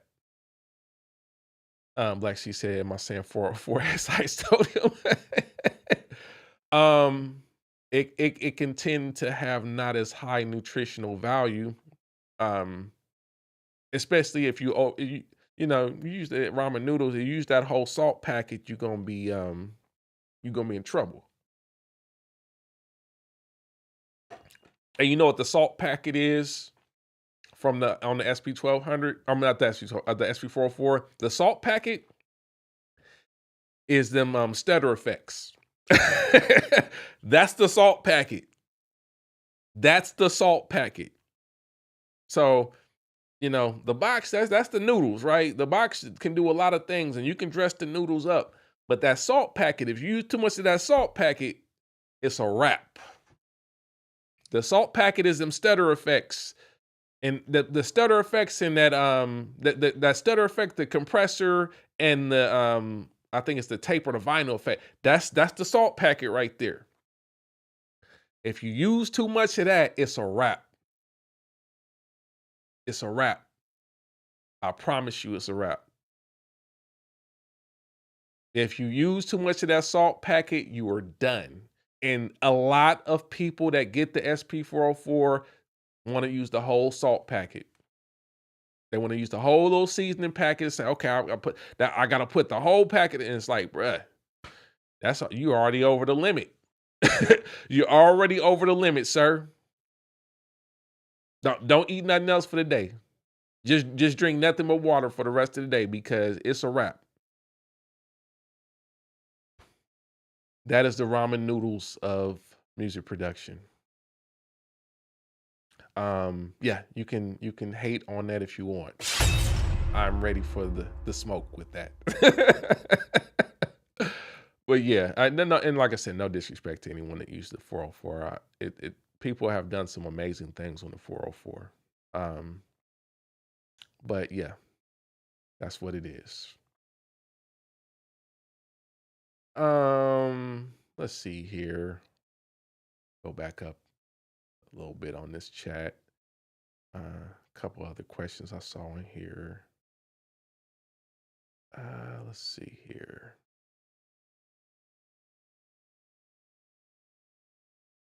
Yes, sir. Yes, sir.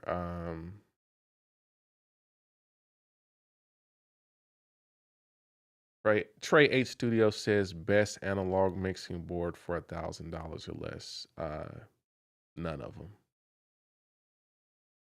None of them. Not for $1,000. We no. We're playing games if we start talking about analog mixers for $1,000. None of them. Not a one of them. Don't even spend your money if you're gonna spend $1,000 on an analog mixer. Yep, I'm gonna leave that there. Let's see.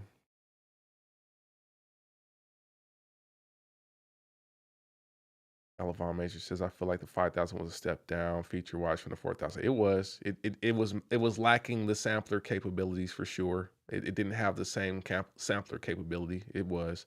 4,000 was more complete, and the 5,000 seemed more like an expanded 2,500. That's exactly what it was. And I remember they thought they was gonna call it like the what did they say, the 6,000, or they were gonna call it, I think, the 6,000 or the 8,000 or something like that, and people had to say no, slow your roll. It's not better than the 4,000 like that. So yeah, yeah. Canera says, oh, Nasi DL says, how does it sound in the 5,000 compared to ASR X Pro now? I don't know. I don't know them directly in comparison. I've used the X. The X is very warm. The ASR X Pro is very warm. Like my roommate had that years ago. It's a very good sound actually. So if I had to like say based upon what I remember, the X, the ASR X, not the MPC X, not the MPC X. The ASR X Pro is way better than the 5,000. Yeah. As far as sound, not workflow, not workflow. Don't get me twisted. The 5,000 has a better workflow than the ASR X. Don't get me twisted here. The sound. He's asking about the sound. The sound is better. Canary says the MPC. It was originally the MPC MIDI Production Center, not Music Production Center. That's facts. That's facts. That's facts. DL says, could the 5,000 be improved with an OS update? Long minima, etc. No. Not. I think not sonically. I mean, the converters are the converters. It's not gonna. it's not going to improve from that. I'm sure, like workflow wise, yeah, because the workflow is the operating system, but the sound is the converters. Dazzle Direct says 2006 was a key year when hardware started to allow more onboarding in the box. Production Intel dropped its first quad core PC, and it was also put into Mac Pro. Yeah, yep. G-Ball, what's good with you, fam? Another true sound critter. He said Sunday Night Function is back. We might bring a Sunday night back, man. I'm feeling the vibe. I think the energy is right, man. Like I think the energy is right. So I might bring some Sunday nights back, man. Let me know. Like y'all let me know in the chat. Is Sundays better for y'all, man? I know we do the Thursday thing, but is Sundays better? Because if Sunday's better, then might have to do that. We might have to do that. Um, man, Black Sea said turn it into penitentiary spread. Golly. I don't know about I ain't been to jail, my bro, so I don't know about that. I know we got down with it in college, but sometimes college eating habits can from what I've seen can sometimes mimic those of penitentiary eating habits. So I wouldn't be surprised. I just don't know. Um, man, let's see here. Let's see, Tabasco, Frank's red hot sauce, all that. Oh man, CDLC, I apologize. I didn't intend on engaging any of that foolishness this evening. Um, oh, it was 3,500. Yeah, yeah, whatever it was, man. It was none of that. 3,500, right? That's what it was. DL says Soundcraft Ghost or Soundcraft Spirit.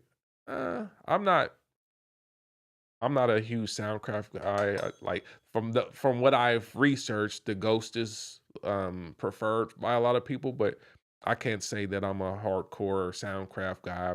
I've had a Soundcraft mixer before. I've never had a Ghost series one, so I couldn't tell you. I wouldn't even try to tell you that I know for sure that one's better than the other. But from the research I've done some research on it. People prefer the Ghost.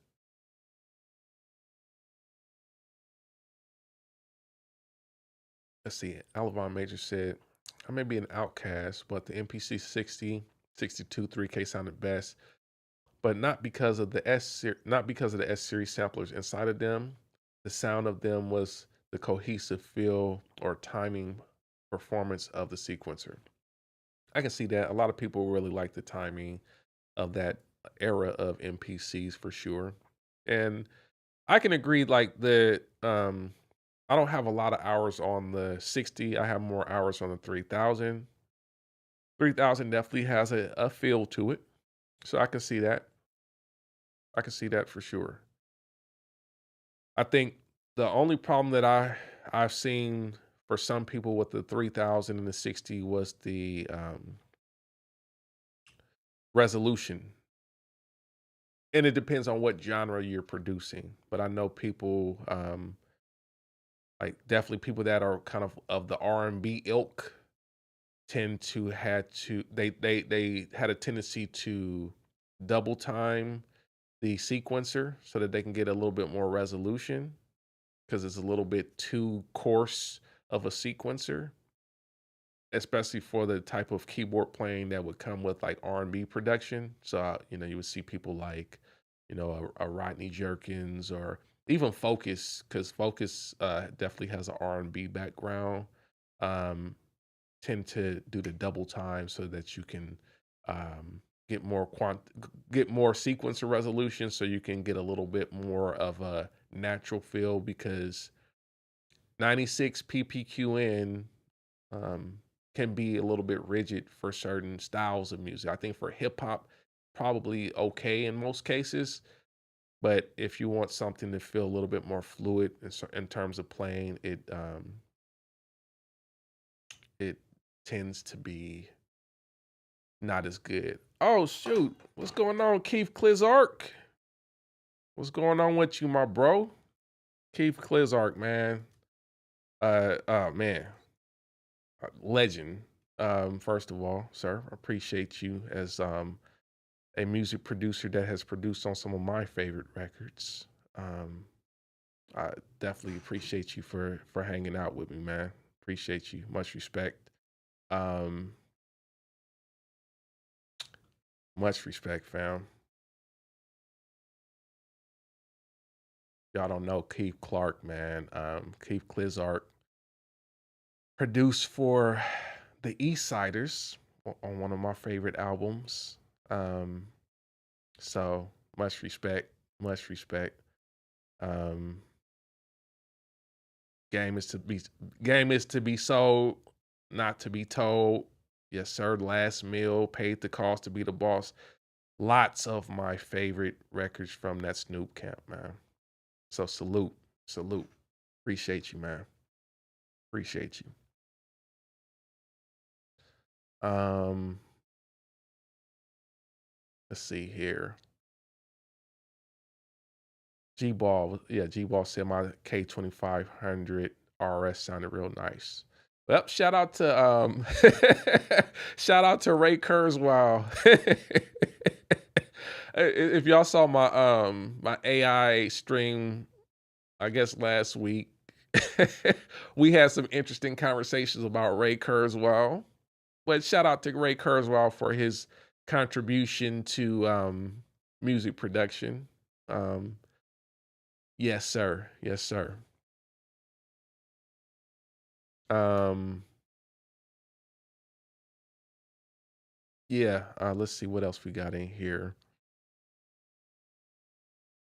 Okay, Rodriguez says Sunday night is better. John, we appreciate you, man. Appreciate you. Yeah, man. Y'all, yeah, definitely, man. Like much respect to Keith Clizark, man. Y'all show him some love in here, man. I'm always honored when I see people that I respect and look up to join the conversations, man. So y'all show him some love, man. That's yeah, he's definitely done his work and deserves his propers and his flowers for his contribution to music and especially hip hop music. So, you know, it being Black Music Month, he has done his contribution to Black music. Much respect. Um, let's see here. Alavon Major says, how well all the sound modules and keyboards play together naturally and with tightness, whereas the 2000 and some later units were a little sloppy feeling to me. I get you. Yeah, I get you. Um, Boss Beat says, so what's your steak dinner of production? Well, I mean, steak dinner. It's all kind of different levels of steak. What are we talking about? Like, some people like Morton's, you know what I'm saying? Some people like Roof Chris. Um I like Mastro's. That's one of my spots that I haven't been in a while, but I used to like Mastro's. Um so if I had to say what's like the Mastro's of production for me,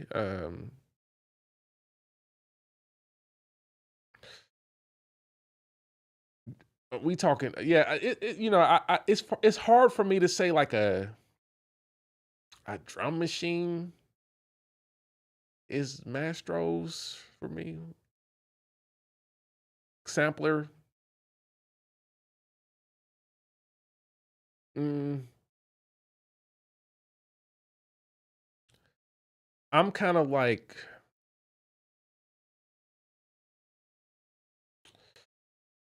yeah, man, that's a hard one actually. That's a hard one. I think so. If we're gonna say drum machines, I'm a 4,000 guy. I'm a 4,000 guy. So like I agree with Keith Clizart. I'm a 4,000 guy. That's just what it is. I'm gonna just say it like that. That's the ultimate drum machine for me. That's why I still got one. So I think I gotta put it like that. I gotta put it like that. I think that's fair. The MPC 4,000. So that ain't just any steak dinner though. You know what I'm saying? That's the higher end steak dinner for me. Brahma, what's good with you, fam? Salute, man. Salute.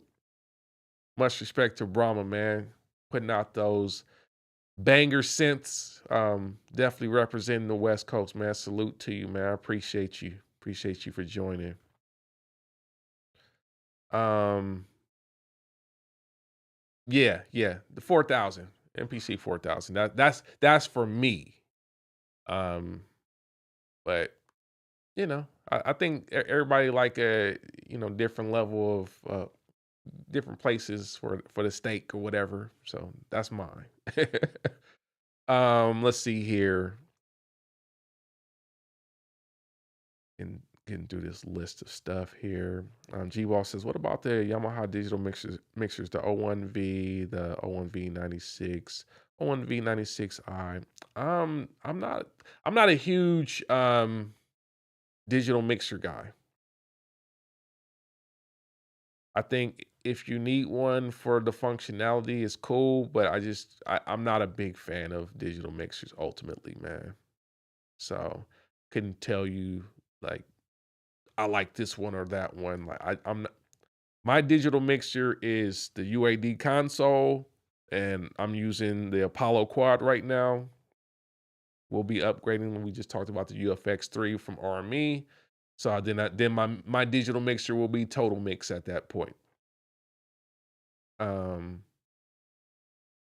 yeah, yeah. So that's where I'm at with it. I wouldn't use the Yamaha digital mixers at all. Robert Ings, what's good with you? Another true sound creator. He says, I'm considering either Warm 73 or Heritage. Any opinion on either hardware emulation? About the same class. They're about the same class. So I think probably Heritage, if I had to choose one, probably would go Heritage. But they're about the same level, honestly.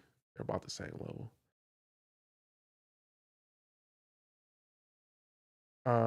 Let's see here.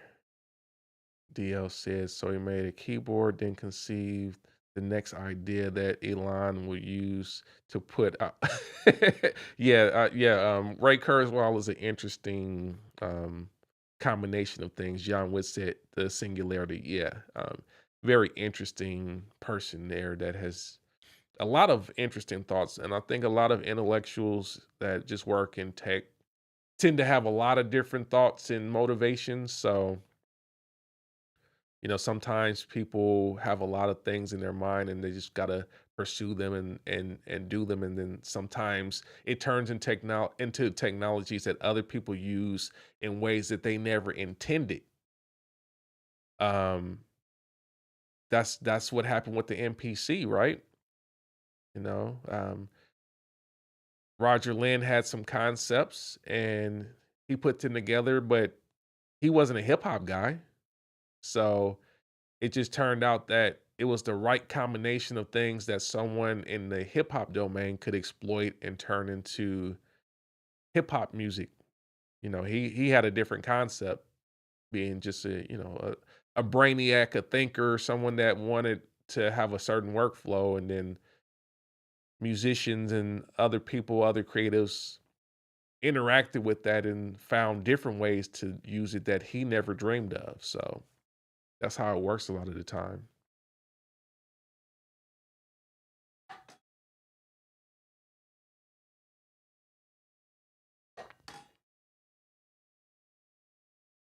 DL said nobody's safe. Nobody's safe, question mark. They're taking they're working on taking your high school jobs next. But what happens when the hamburger flippers fight back? I'm kidding. Gonna stop there. Man, listen, I'm not gonna do the AI talk right now. It got very silent on the stream last time I talked AI, so I'll leave it alone for now. But it's real. It's some real stuff going on, man. Y'all do need to pay attention. That's why I talked about it. I don't use my platform to just talk. Um, I love music production first of all, first and foremost. I don't just think that my platform is only about music production and music tech.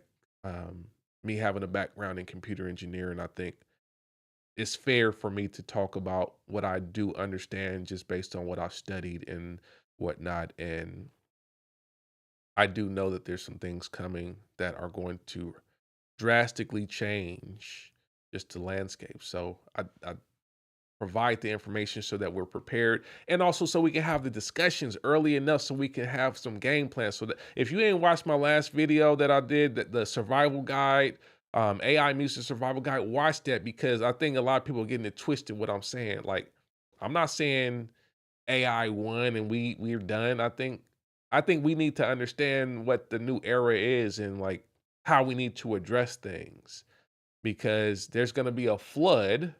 That's why we got the arc on that thumbnail, because there is going to be a flood of content with AI music, and you have to be prepared to understand how to deal with that flood. So that's why I make that video. It's a positive video with some solutions. So please do watch it so that you understand where we're coming from with this AI conversation. It's not all bad. I think you just need to know how to deal with what's coming.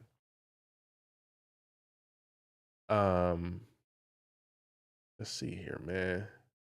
Yeah, man, send me some plugins, Trauma. Brahma, I appreciate you, man. Send me some plugins, bro.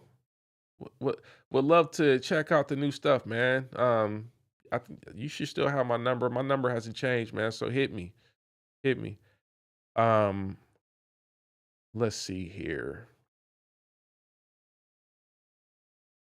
G Ball says, speaking of the 4000, the Z4 C8 sounded great to my ears. Absolutely, absolutely. It is a great look. It's a great look. John Witt said already happened on Spotify. Man, it's gonna be interesting, man. So we just gotta be prepared and be ready to pivot into things that we have advantages in.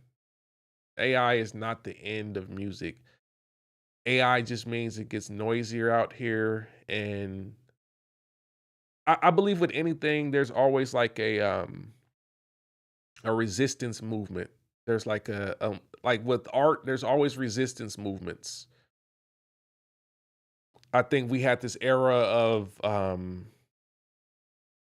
plug in the box for a while, and then you had a resistance movement to that where everybody wanted to go back and get hardware, and we've kind of been moving past that now. But there's always a resistance movement, and it because when things get monotone and get boring, and people want new stuff, they want some excitement. They want to hear things that um, they're not hearing, and that's what's gonna happen with the AI music stuff. It's just gonna be like, yeah, that all kind of sounds the same.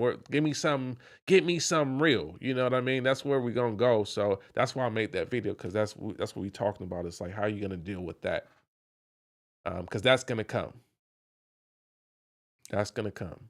So I'm I- I'm always down to be part of the resistance movement with music, because I think um hip hop represents a resistance movement. Jazz represents a resistance movement. That's why we got the Black Music Month tees on right now, man. Jazz represents a resistance movement. And there's different movements within that represent resistance. So there's always a resistance movement. So it's just being prepared and understanding what that means, and like what the difference is, what the unique difference is between what AI music brings to the table versus what you could bring to the table as a musician that understands how to bring a unique and authentic representation of music to the table. I think that's what we got to be prepared to do. DL says, so once again, it wasn't intended for us, but I'm glad that our people had the opportunity to learn these things and use them to feed their families. It's about to get rough 2 years from now. It's definitely gonna be rough if you're not prepared. That's for real. Any era of change is rough if you're not prepared.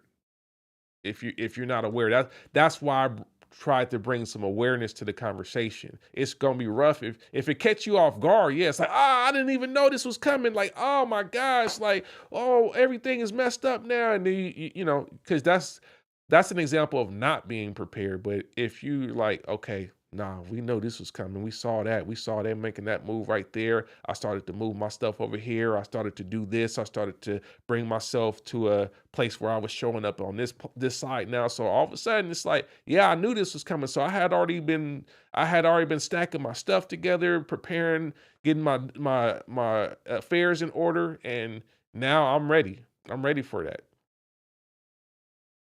DeWitt NL, appreciate you, man. 4K, a 4K Studio Guest Pass member, man. Appreciate you, man. He said, "What are your thoughts on the Apogee Symphony Studio 8, 816 versus the RME you were thinking about buying?"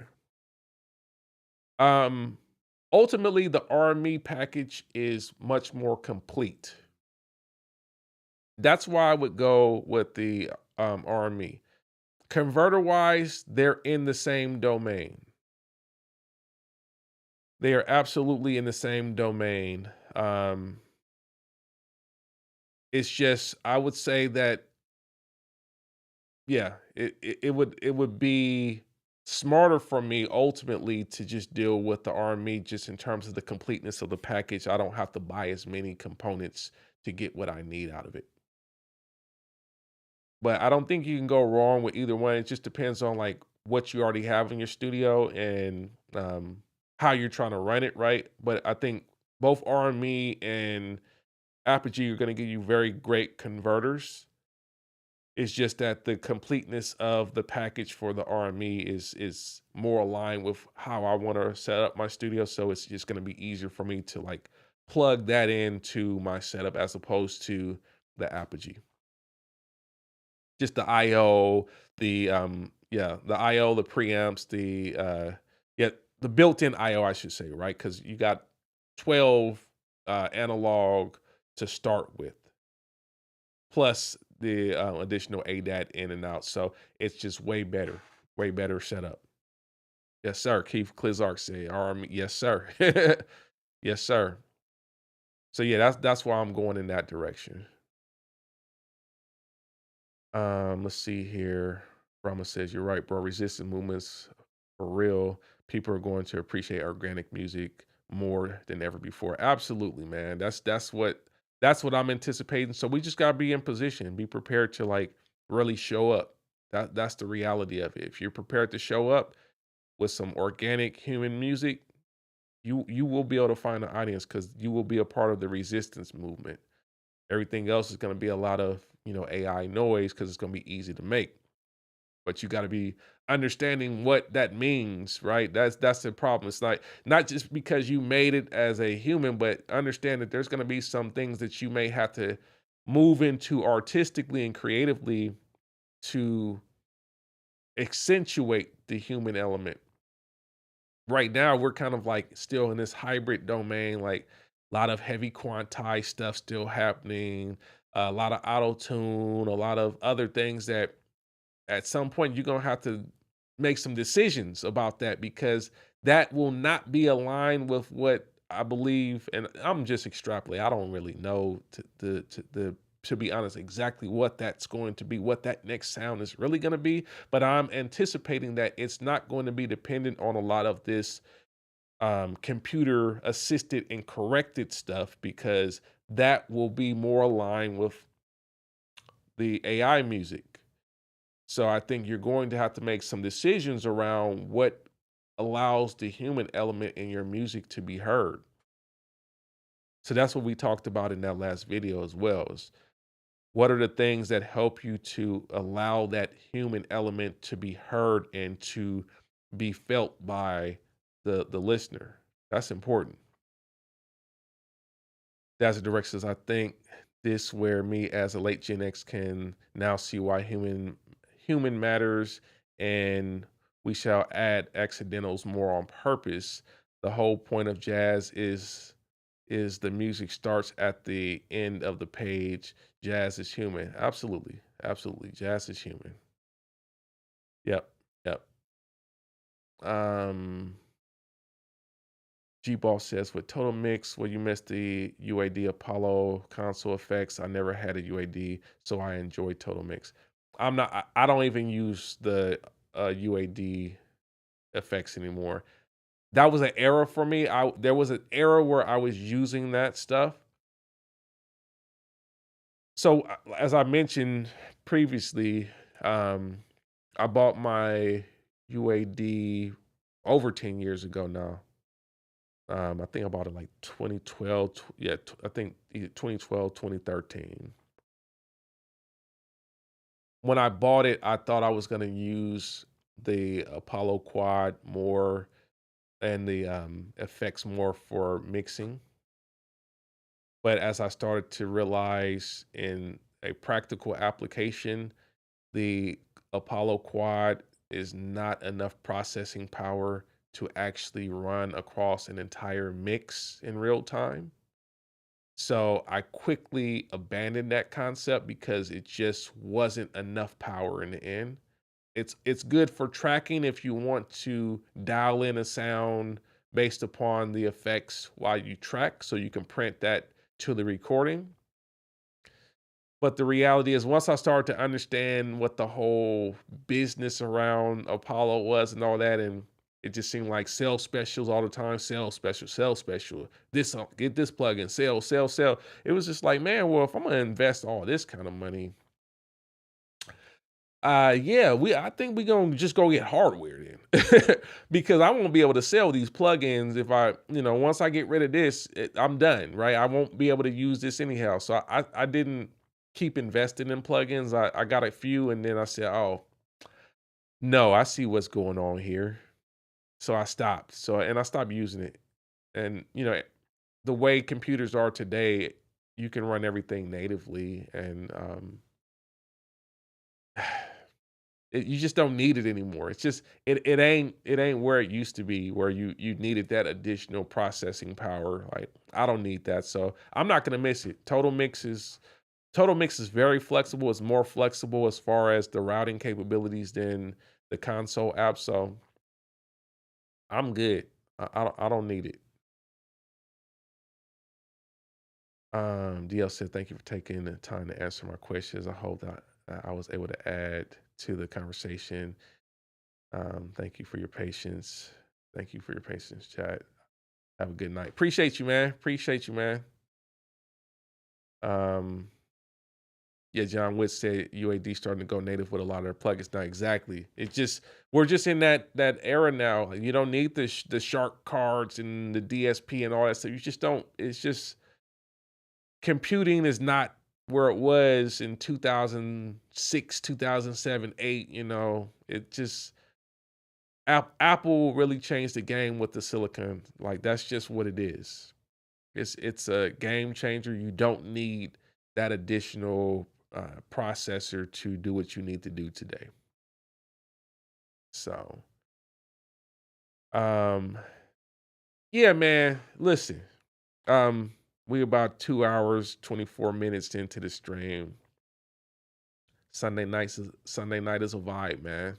It's a vibe, and I probably will come back next Sunday night. We're still gonna do the Thursday. We're gonna do our Thursday still, but I'm gonna come back Sunday as well. I like the energy, man, and hope y'all had a great stream. Hope this was valuable for you.